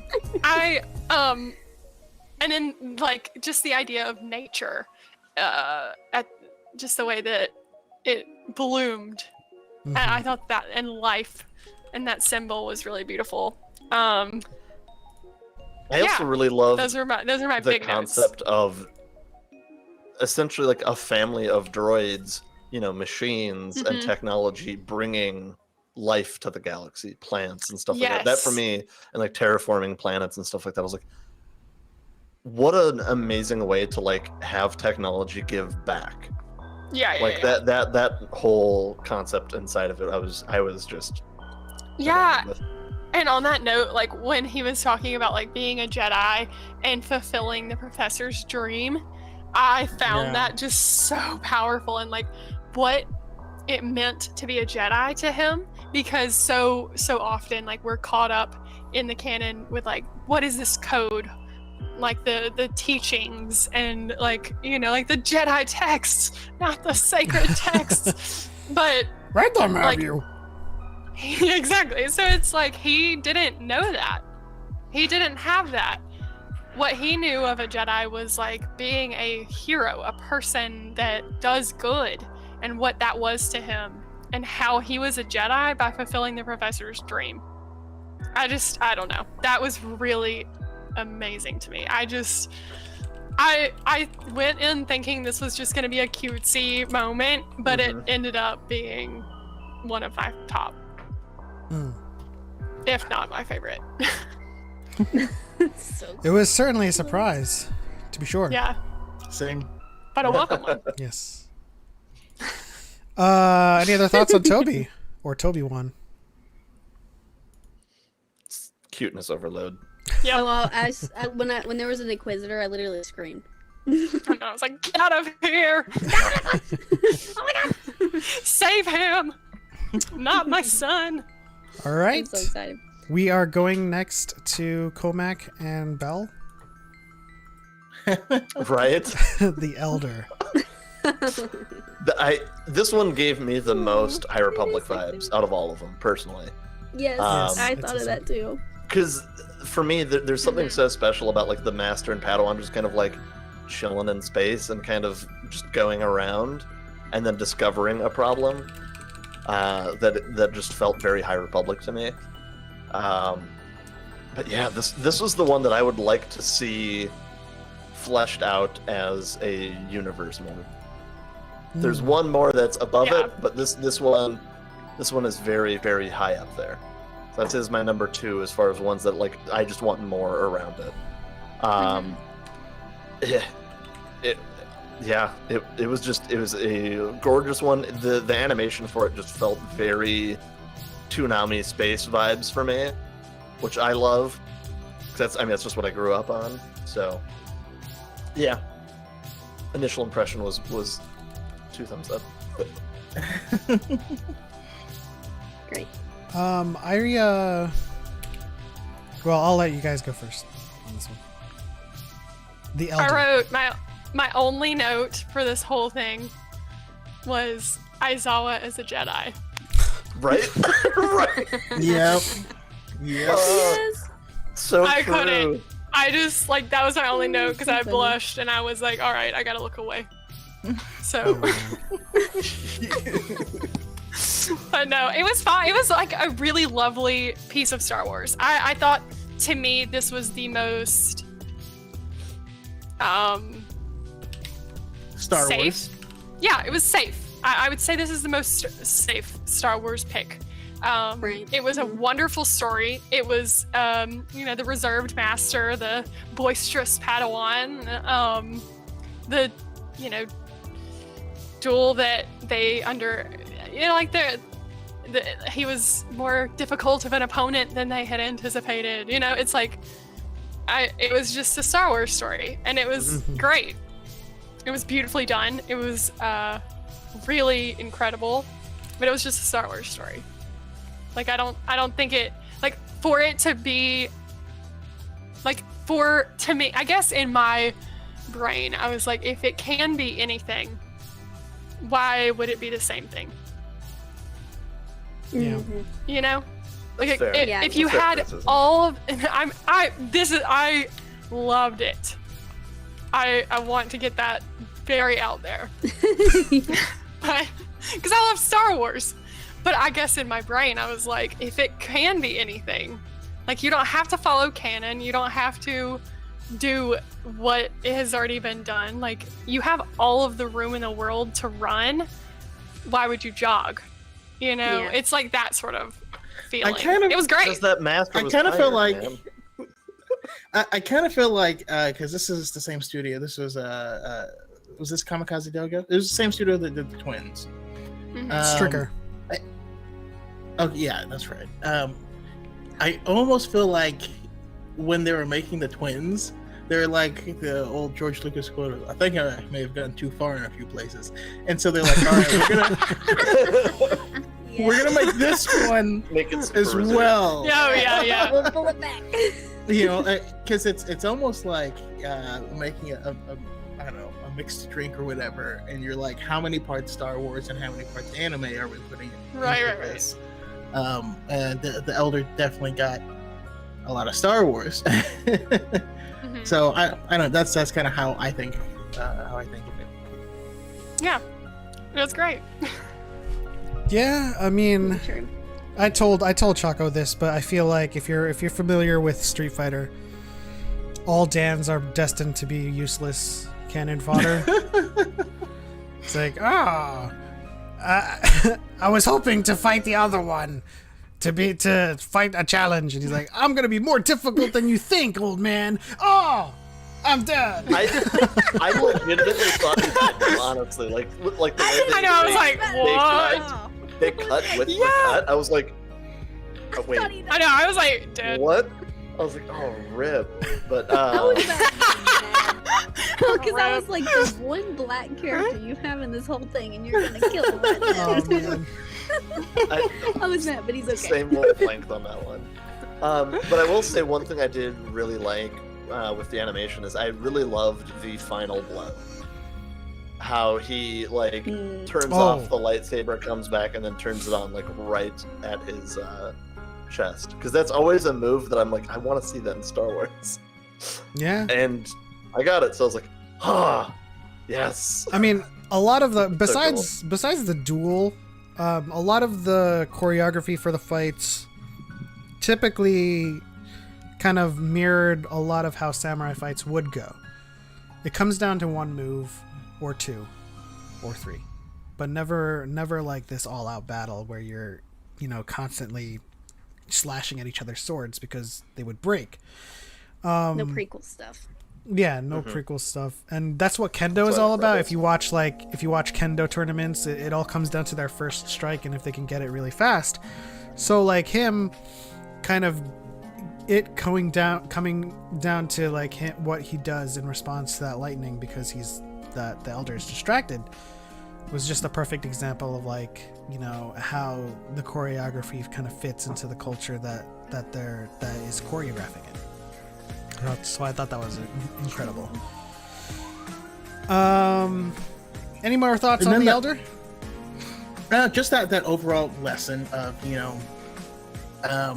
your skills grow and they grow and they grow until they stop and they start to decline. And this is the burden of all masters, that we are what they grow beyond, so to speak. And even acknowledging, if that guy had been younger, we'd have been toast, dude. Yeah. you don't even get that. And also when the Elder died and he just kind of crumbled up, I got certain vibes, A, but B, it made me feel like this guy is just too angry to die. I don't know how old he is, but I feel like he was probably sustaining himself with the dark side of just I only live to just kill things on this planet. And then without that, he just turned into a husk. I definitely got like Scion vibes from him, from that. Definitely of just like, yeah, this dude exists purely out of like the dark side. Like he's foregone the Sith. They were too weak. He doesn't have an apprentice or anything like that. He is just like malice incarnate. And I mean, obviously the way he's drawn too, they did such a great way of being like, you're hideous. You are clearly just like not good in any capacity. And like even the way like his lightsabers were like, both of the Jedis were kind of traditional lightsabers, but his were both shorter and like jagged with the ends actually like tapered and stuff like that. Like it was much more aggressive and violent. Yeah, I couldn't figure out how long his lightsabers were. Yeah. You know, I actually would have appreciated. It would have been funny if like the master in this case was like more like a Spike Spiegel, like because I'm reading X-Core Gamer Skills is power is impermanent, and it would have been funny if like after like as he's saying like, oh, if he was younger we would have been dead, like in his prime we would be no match for him. I was picturing him like stabbing the elder and then removing his saber and then going like this and looking at Dan. He's like, oh, that was close. Yeah, right. Definitely a Spike moment for sure. Yeah. It's like, oh man, he almost had us. All right. You have One thing about this episode, I imagined Palpatine watching it and Oh yeah. him being like, "Oh yeah, I liked all the episodes except that one, the Elder, because like I can be powerful forever." Like that's just what I had in my head, is that Palpatine hates that episode because it's like about you can't be like how things go as you grow and then you go downhill, and he had a spy is like, no. I don't subscribe to that. Okay, so moving on to my favorite one, and probably the one that I think a lot of people, I believe, would resonate with if they liked the Rey Skywalker moment. Lop and Ocho, the bunny girl. Love it. Which is another This one cosplay that I surprised really me. want you to do, Shaylee and Victoria. Get some My bunny wife ears. is doing it. We would love it if we We would love to see that. we would love to see that, wouldn't we?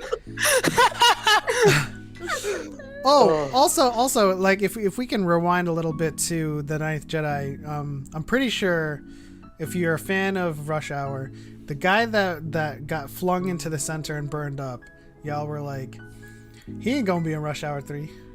I actually You know have he thought, like, did. oh, he ain't gonna be in Visions too. But yeah. Lop and Ocho, the bunny girl. Lop is, she is adopted into a family, and without going too deep into it, like the crux of this episode is her inheriting the family sword, and the daughter that is by blood sees it and is like, she's not even family. And then the dad was like, I am so disappointed in you. If like you don't consider her family by now, I failed you as a father. And that message was so powerful. It's because, like, first of all, I saw the trailer and I saw him. I was like, oh, that guy's gonna be a dick.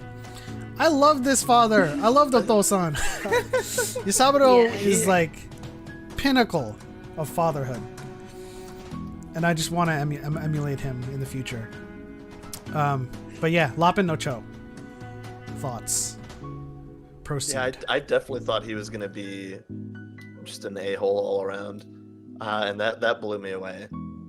But again, found family, right? Like this is the epitome of that, because it is actually somebody finding a family and joining a family.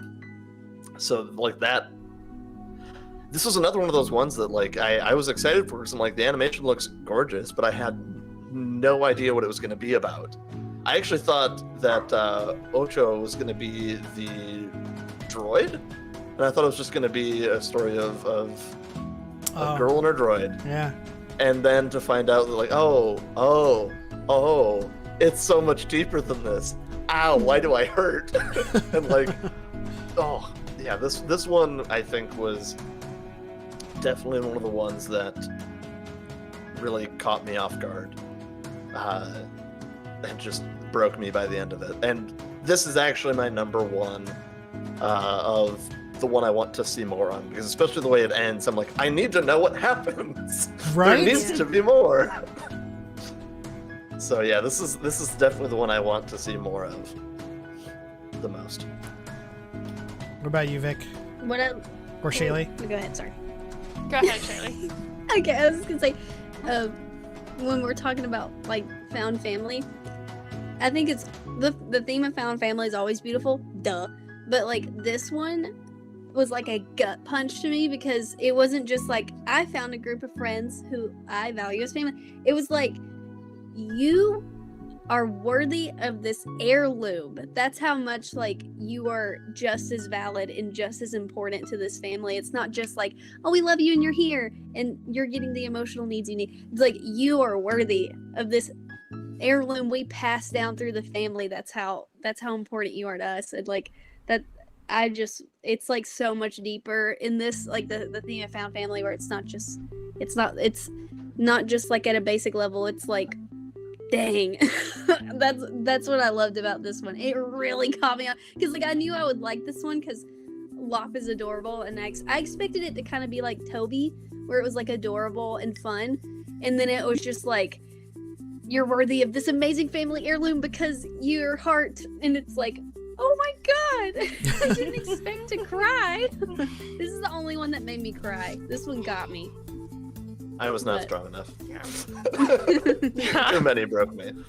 Yeah, it was great. Yeah. Also, my favorite lightsaber design too. Oh, Somebody said that in the chat. It was gorgeous. Oh, and the Jedi symbol that was like a crane in the background. When I saw that, I was like, oh, it was need beautiful. That. I need it. Yeah. I need it.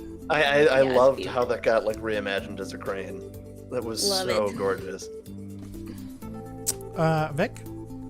Yeah, I was just gonna say, I love like just this story is compelling on so many fronts, because like on the notes of found family, on the notes of like culture, life, and just love. I think love was a very like big theme in this one. I also, there's just like, I'm always enthralled by the stories that are like, how far is the reach of the empire? How deep and like how complex, what does it look like for real people? And so I thought that this was like a really beautiful thing of that. And the animation, oh, so beautiful. But yeah, So good. it's great. It made me feel happy things, but sad things. And I don't know. It was a good one. I enjoyed this one a lot. X-Core says, but this is my favorite saber design so far. The kanji, so it looks like it was a mix of kanji and like a made up cursive script that they kind of probably did like it's probably called orabesh, like Japanese for orabesh or something. But it was you could see some strokes and radicals that were kanji, but like you can also see like some like pictures that, you know, they weren't like 100%. But I've come up with this quote, and I want your guys' opinion on it. A bond of blood is like a single strand of rope. It's easy to break. A bond based on friendship, family, trust, and blood is like 4 strands of rope. Can't break that. It's like perfect for this episode. Yeah. It's also just perfect for Star Wars. Yeah. Star Wars, yeah. Absolutely. Oh, La Pinocho. Another theme that stuck out in this one for me is the theme of like forgiveness, because he was talking about how like I think he said like that's what family does, they save each other, and I was like, because like no matter what the sister does, Lop is gonna try to save her. It's just like the themes of like, no matter if it's family and it's like your people, you forgive them and you save them no matter what. And I was like, oh, Yeah. it's so nice and beautiful. I'm not gonna lie, I'm a little surprised Shaylee hasn't mentioned capitalism, but Right? People don't like it when I mention capitalism. I was about to say, we'll keep that off of Dyad. People really don't like it. We'll chat about that over coffee. In Stop a minute. inserting My politics into jokes my about cupcakes. My jokes about capitalism, and, I mean, they're not jokes, but you know. Yeah, laugh to keep the- from crying, you know. Are the reason my Discord is getting trolled right now really bad. That's actually the reason why. So I'm gonna. wow. Okay. Yeah, Hello to Darren Well, We Calvin. need to launch some vending machines. but you're right, Brandon. So for me though, this story was absolutely beautiful.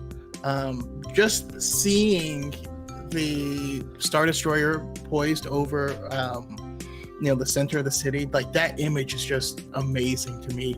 Also, shout out to the three nunchuck. That was just, I don't know, it was just really cool. I was happy to see that being used. I got some Was that a 3-section stuff? JJK vibes from that. Yeah. Oh man, it was so cool. Anyways,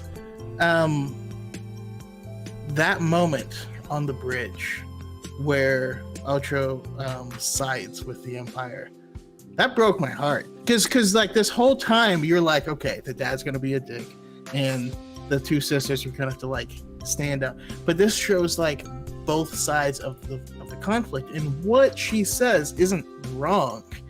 It's just what she says, what it will lead to for everyone, including her family. And she wasn't able to see the larger picture. And I always love those stories where you can like, okay, I see why you're thinking this. you're wrong, but I get it. And so that was really interesting. But Lop never chose a side in this conflict. Both sides were wrong in their own ways. She just wanted her family. Mm-hmm. And to see someone like that who was, she had like a slave collar on when they found her. And we know the Empire does not treat non-humans well. And to see her get this like love and acceptance, and how that changed her and what she turned that into, and that being the motivator of everything for her, was beautiful. That's all I got to say. When she met that Imperial officer, I was like, yo, if there was a textbook definition of a douchebag in the Empire, that person's face. Yes. I was like, you, sir, look like the definition of like CD backstabber. I mean, I don't remember if I had it in my reaction, but I'm pretty sure as soon as I saw him, I was like, yo, this guy's a douchebag. Just looking at him. Oh, man. You know that guy calls people betas. Oh no. Oh. Sorry. Not the potatoes. It hurts. Koitsu a number.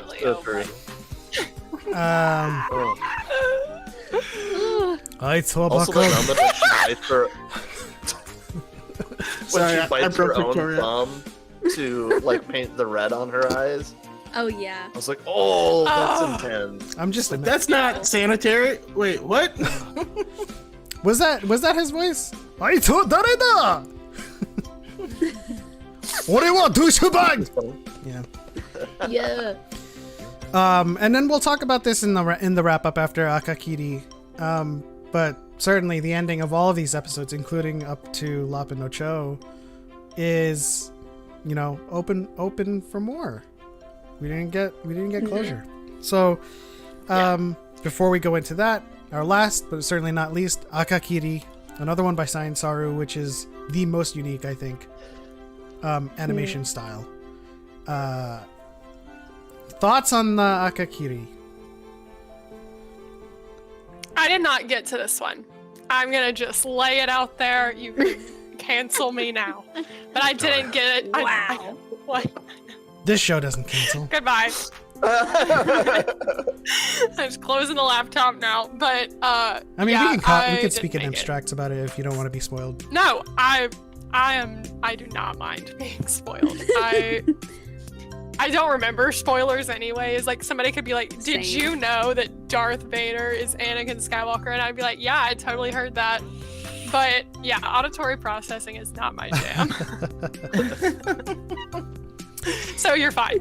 I just wanted you to know I don't have anything glowing or beautiful to say about this. Just what I read, like the descriptions and whatnot. First of all, everything you do is glowing and beautiful, so don't sell yourself short. But yeah, just jumping into the episode. This one, the art style was pretty old school feeling, and it actually gave me a hard time. So I actually didn't enjoy this for the first third, maybe a little more. Yeah. And then we it all might be took in off. line there.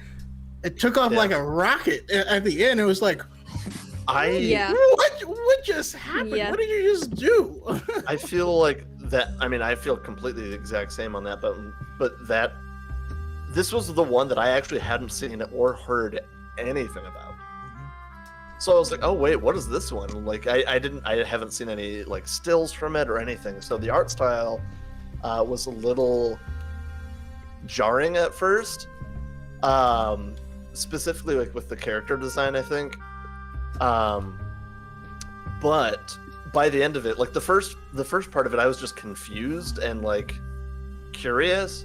But then by the end of it, I was humbly surprised, because I wasn't expecting something to go down the like mental process of it all. Yeah. Of like what it feels like to have visions, to know that you're going to do something bad and be like a victim to it, and feel like you're not in control.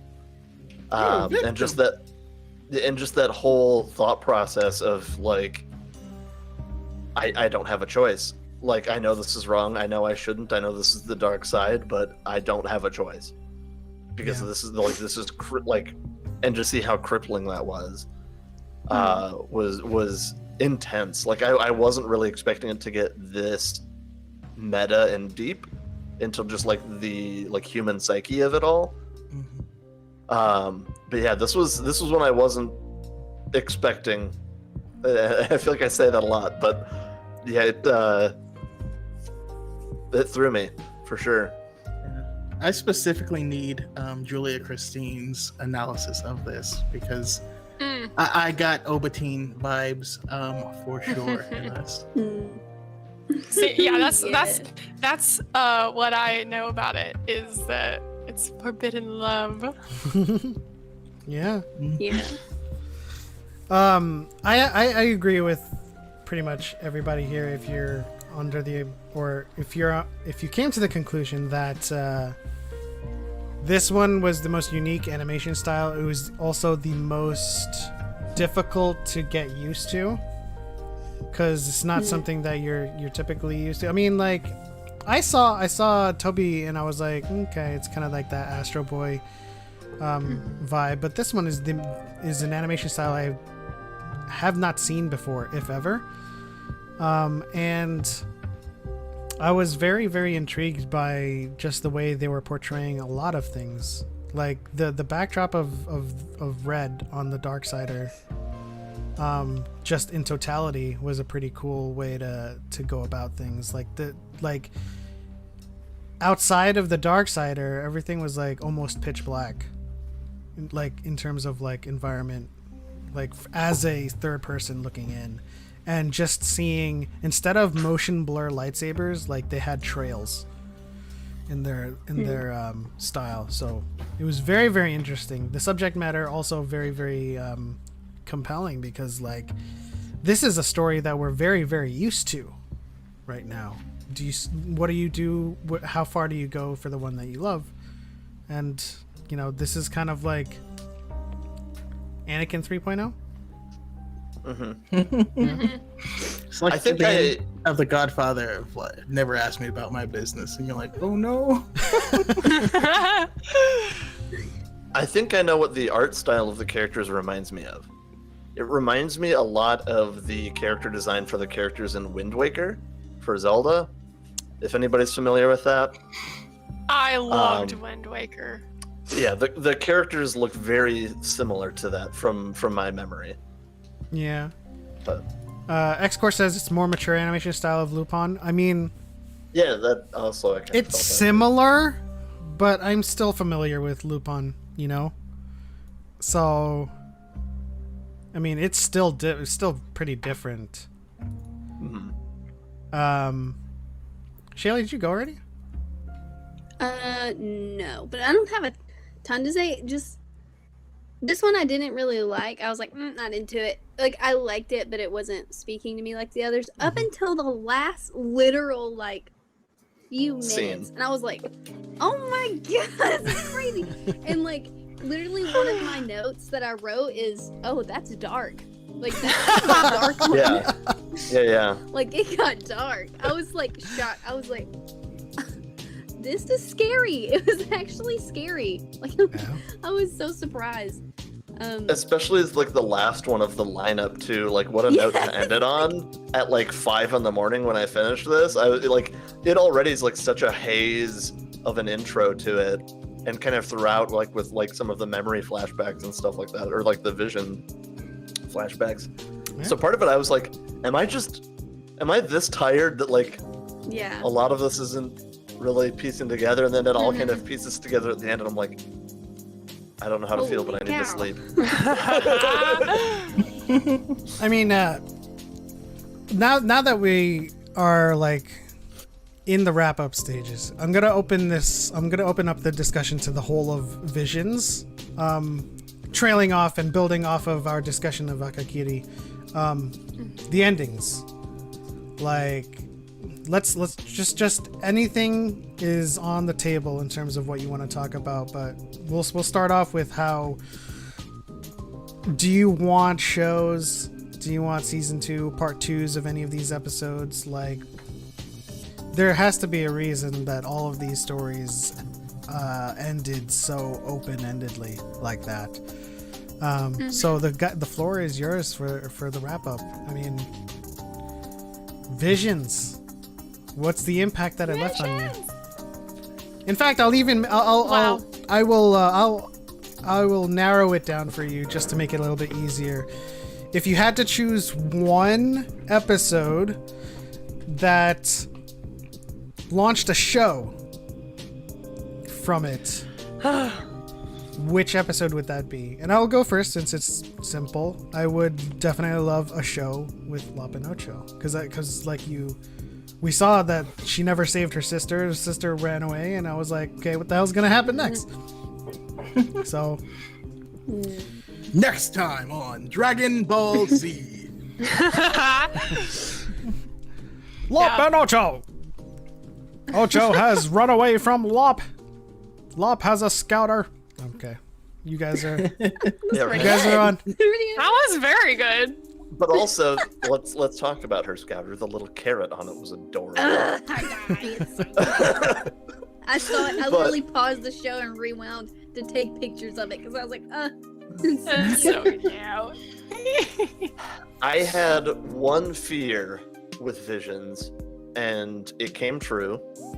And one thing that I would say is like the only negative thing I can say about it, and that's, I want more. I want more so bad, and I'm upset.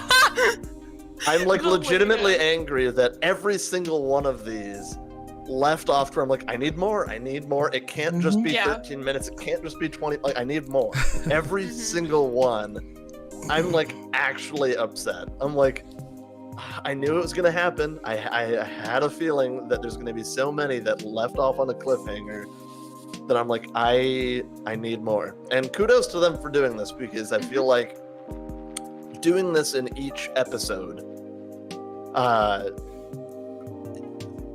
we all know that like not every episode's gonna jive with everybody, but odds are one of these 9 episodes you're gonna be like, ooh, I like that. I want to see more. And with the way, with all of them kind of ending on an ambiguous ending, it really is going to make anybody that latches onto any one of the 9 episodes, or like many of us, multiple of these episodes, it's going to make us want more Visions. It's going to hopefully make this a reoccurring thing. Mm-hmm. So it's a good thing. But I just need more. Yeah. So you didn't have one? Yeah. I mean, One we particular one? I already said it earlier. Was La Pinocho for Oh, sure. okay. And then my second was Village Bride. Okay. What about you, Shaylee? Yeah. There are some for me that I feel like I almost, they're so perfect. Selfishly, I want more, but like almost they're so beautiful. I don't want to, like, I want it to stay this beautiful gem we got, and that's how I feel about, like, even though it's my favorite, The Village Bride. I feel like it's so, I just like, it is done. Like, you know, like it is done. It is here. It is perfect. But like, as far as, I almost have different answers for different reasons. So like for me to, like, I think the twins I want more because I feel like it would help it reach its full potential. Because like it was kind of low on my list, but only because I feel like it's so great. We could delve into so, like, almost like it's limited. Its potential is limited by the time frame. But then like story wise, La Pinocho would be the best for more, in my opinion. I honestly Those think are like my two answers, different reasons. I honestly think with the twins, you can do like an episode 4 type of deal with it. Like a show about the twins would be before that, and then the final episode would be, you know, Kare. Their fight. Yeah. Yeah. Vic. I would agree with you guys, say La Pinocho for the I want this to continue. But overall, I do want to say, like, on Cal's note, that, like, I am so intrigued on what this could mean for the future of what Star Wars can be. Because we're seeing how we're, like, able to branch out into this new realm of possibility, and like the sky's the limit. You know, we have an entire galaxy to explore, and so I think that's something that like really excites me, is like, yes, all of these stories were like so beautiful and cool and unique, but there's so much more out there. It's just like the Obi-Wan quote, the first step into a larger world. Like I think this shows us what Star Wars anime could look like. I don't think that this will be the last time we visit this media. And I don't think it'll remain in like a non-canon format. I think there will be a canon Star Wars anime soon. And I'm excited that we live in a time that Star Wars is embracing possibility like this. Like, how incredible, you know? And I think it's a tough time to be a Star Wars fan in like the community itself, because like change is not gonna resonate with everyone. Some people want Star Wars to recreate the same stuff that they've been recreating since the 70s, and some people are ready for those other steps into a larger galaxy. And I think what really is impactful to me is the fact that because Star Wars is so large, because Star Wars is so expansive, you can engage with what you like. And there's still so much media for you. You know, like, it's not like you're just limited to like, oh, I just gotta go put my Revenge of the Sith DVD back on. You know, like, why limit yourself? You know, like, there's so much you can love. And if there is only one movie you like out of the entire Star Wars catalog, great. But that makes you a Star Wars fan. If you only like Visions, great. If you only like The Bad Batch, great. But that's what's so cool about being a Star Wars fan right now, is that you can engage with this breadth of possibility. And like, I don't know. I think a lot of us have been echoing the same sentiment that like this project breathed so much life into us as Star Wars fans, because like I love Star Wars. Star Wars is a part of my soul. It is a part of my identity. Like, I'm telling you, Star Wars was a part of my wedding. I loved it so much. Like, you know, Shaylee can attest. Like, so like, Star Wars is a part of my lifeblood, and I felt not distant from it because it's still a part of me and I'm not distanced from myself, but like, I think this breathed the life of creativity and like the passion of Star Wars that I had been missing for a very long time. Not that I'm not enjoying what's coming out, because I am. But this made me be like, wow, this reminded me of what it was like to be a kid watching Star Wars. Because when you're a kid watching Star Wars, you're not like, oh, well, that's not how the Force works. You know, like you're not doing that. And I mean, that's a great way to, it is important to be an active audience and engage critically with the media that you're engaging with. However, sometimes it's good to, like Shaylee was saying, remember that the Force is magic. And this was magical. And so I want more Star Wars Visions, but mostly I think Visions is such an awesome jump over the threshold of what else can happen to be, like, to Star Wars. So... sorry to go off on a tangent. No, that was beautiful. It was exactly a good to that point though too. Is I really hope that this like whets everybody's palates to like what Star Wars can be. That like just because it's Legends or it's non-canon doesn't mean you can't enjoy it. Yeah, right. Because there's so many people that like as soon as something gets branded as non-canon, they're furious. So they're like, oh, it's like it's still there. You can still enjoy it. I still play KOTOR. I'm excited for the new one to come out, or the remake. But like. Doesn't mean you can't enjoy it.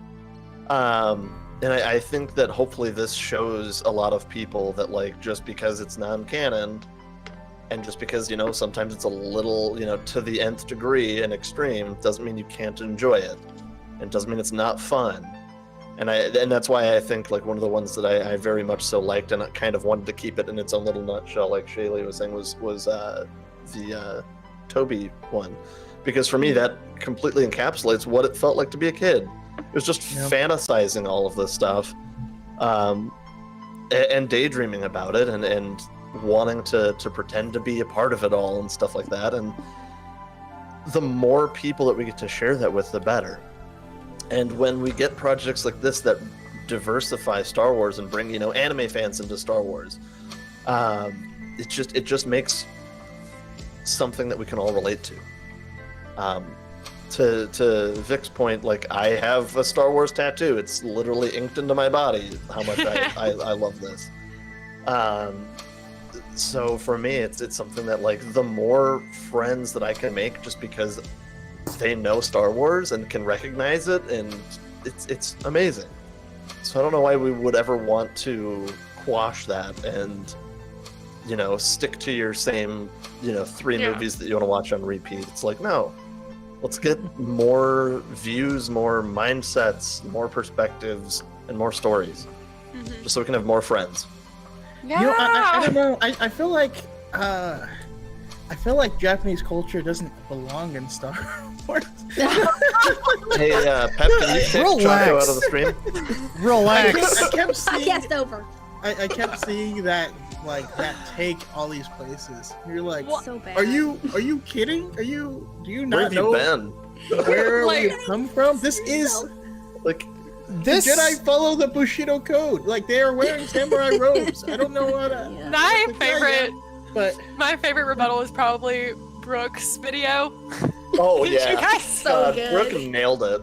Oh no. That was a That was dunk so and a half. good. But I love how coincidentally this happened on the heels of my video saying these people know the least about Star Wars, and then they're coming out like, oh, Yes! Japanese culture is like, oh, but that's like the most basic thing about Star Wars is Star where Wars, it was yeah. inspired by.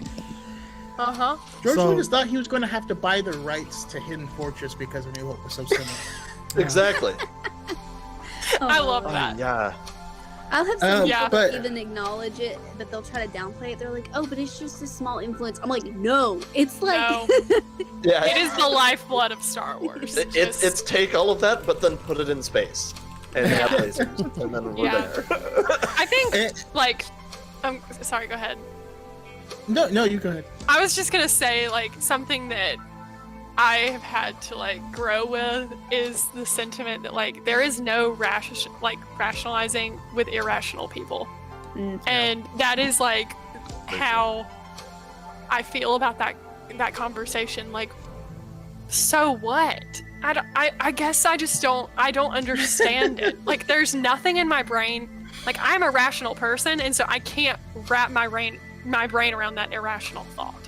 And so I just get so angry that I'm like, are you trolling or are you just like that dumb? You know? Or you just I used to. I get in trouble for the vendors comment. Victoria. All the time. Yeah, I would get in trouble for it because I would ask people like, "Are you like troll or dumb?" Yeah. Troll Like, I don't know. or not dumb? sure. If you're Neither not are sure, good. I guess Then- my thing is like, there is then I no know. excuse to be like uneducated now. Yeah, You we know, live in the like- information era. Yeah. So being dumb is just, oh God, Dumb. sorry. but real quick though, I was gonna say I need a continuation of the Ninth Jedi. I want more of this universe where the three of them are traveling, but they're actively being hunted. We've also lost the Sabersmith, and his daughter Kara might have picked up some of it, but they also that's like, I don't know if it's hundreds of years, but it's well after Rise of Skywalkers when this one takes place, and all of that stuff is lost to history. I need to go on an adventure with these people who are trying to figure out these secrets, trying to unearth the past while they're actively being hunted by this group. And you can tell who's who by the color of the lightsaber, and they'll have to keep trying to find ways to trick them. I think that would be cool. Tatooine Rhapsody also needs a series. I can see, because now they're Or an essentially album. working for Jabba, right? They're working for Jabba the Hutt, which is not good for a lot of reasons. It also means that they'll probably play in some crazy and seedy locations and get into hijinks. I can see things where like someone's guitar breaks, and in order to like get a new one or fix it or whatever, the only person that can is this shady person over there who's going to be like, okay, you can use this one, but on your mission I need you to steal this from this person inside of that location. Give my regards to Sid. And then I'll fix this for you. Can we And get then they'll have to do it. And then Nar Shaddaa visualized for them too, please? yeah, Nar Shaddaa, like I can see so much potential with just a fun, amazing show. The guitarist is force sensitive, but is no longer a Jedi. Maybe we can explore that connection as well, but there's a lot of possibilities, and we also just need more aliens in stuff as main characters, like Lapis and That's exactly rest why of I the loved band. Lapinocho, and I'm bummed I forgot to mention that. Is I love having a protagonist that's non-human. Like it seems weird that we haven't really had that, but like, loved it.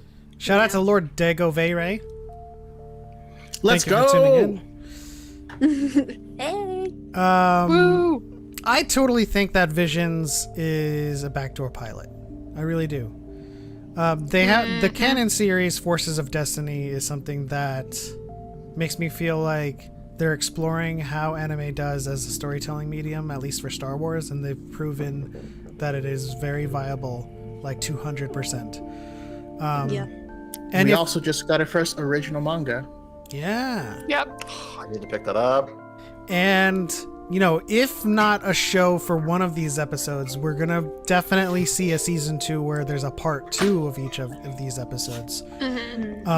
But I do think that, and I agree with a lot of you guys' sentiment, that Visions is going to lead to a canon work that is like a show that is anime. Whether it be in the style of the Duel, or in the style of the Twins, or the Elder, or any of these episodes, is just the decision they're going to have to make, but it's coming. There's going to be a High Republic anime. I feel it in my bones. I need it. I will simply pass away. Choco, you need it? Yeah. I Mushu, you hungry? starving actually. Give it to Man, me. an anime in the High Republic There's a is like scene- Beach Boys' greatest hits. There's a scene in Aladdin where the genie turns into a rocket, flies up, and explodes. And that's how I would feel. Yeah, that's Yep. Very much so. Accurate visual representation. But with that said, we are severely out of time. I would like to thank Shaylee, or Demon Girl, Am, Victoria, Kare, Shigaraki, Venti, Cal, Yeah. I've got my holy liar. Cal Foyer, Cal Forer, Hu Tao. Thank you for coming on to the podcast and talking about Visions. It was a lot of fun. Thank you so much to everybody who has given for Mama Starkiller. She is in really great hands with this community. I'm so thankful and proud that we were all able to come together and raise some money for her. So hoping all the best for AJ, who is still in the call but muted, and Mama Starkiller. And of course, we were so stuck in our discussions that we didn't have time for this, but now we're going to make time for Far Far Away Factory. At Far Far Away Factory on Instagram, B_Dazzler on TikTok, and Etsy.com/shop/Far Far Away Factory. Custom shoes, custom jackets and shirts, and then earrings. She makes amazing things. Brooke is... They blow me away every time. Yes. Also now on Twitch. Also now on Yes. Twitch. Twitch.tv/BDazzler. I just watched her fight the ninth sister, and it was wonderful. Yes. She's having a lot of fun streaming. Wow, that was like my British Tourette's. She's having a lot of fun streaming Fallen Order. Go watch her. Go to her shop on Etsy. Lots of stuff. Absolutely wonderful. And then, of course, we have to give a huge shout out to our Squadron 7 members. Star Wars Scholar, Mentally Ill Sith Lord, Star Wars Lawyer, in the TIE Defender and Lady Luck, Pod Once Podcast, and Kenobi, the new our newest member in the Jedi Starfighter 2, Mabe in the Razor Crest, and St. Pat in the X-Wing, Kiosko Hecho in the TIE Whisper, Grandmaster Bale, Hereth Productions, DePaul in the Superstar Destroyer Fleet, Nerd Connor, Gray in the U-Wing, Levi Bond in the TIE Interceptor, Masa in the Y-Wings, X-Core Gaming Skills in the A-Wing, Cal, Carter D2 in the VCX 100, Brian with the bread, Brian with the beard, Brian with the bread beard, Brian with the beard bread in Boba Fett Starship, Darth Choco, Arya L in the Jedi Vector, and our reserve pilots, Jolsky, Julia Christine, Xanatos 1138. Thank you for your support. So final thoughts. Cal, we'll start with Cal first. Introduce yourself again, and then where can people find you? And if you have anything going on in the next couple of weeks you want to plug, floor is yours. Hello, Cal4. Thank you all for listening to us ramble and gush about Visions. Biggest thing that I'm doing right now is finally got my Twitch stream up and running and fighting to try and get to that affiliate status. So if you want to stop by, hang out for a little bit, maybe drop a follow, that would be awesome. A little over halfway there. But yeah, no, I have a stream tomorrow, and I do Tuesdays, Thursdays, Fridays, and the weekends. So schedule is on my Twitch, which is just twitch.tv/Cal4. Awesome. Shout out to Brooke, who has just joined Squadron 7. Ooh. Welcome to the squad. Don't forget to leave your Welcome, choice of Brooke. starship in the chat. And Shaylee. Thanks for having me. As my final thoughts about Star Wars Visions, if I could just retweet everything Victoria said earlier about it being breath fresh air and like creative and like reigniting my love, and retweet. You can find me, Shayla Wren, everywhere. TikTok, Shayla_Wren. Twitch, which I am finished moving finally, so Twitch streams will resume this week, so join us. We have a lot of fun. Yeah, that's pretty much all the important stuff. Twitch, Shayla_Wren on Twitter too. Come hang out on there if you want to see me scream funny takes into the void.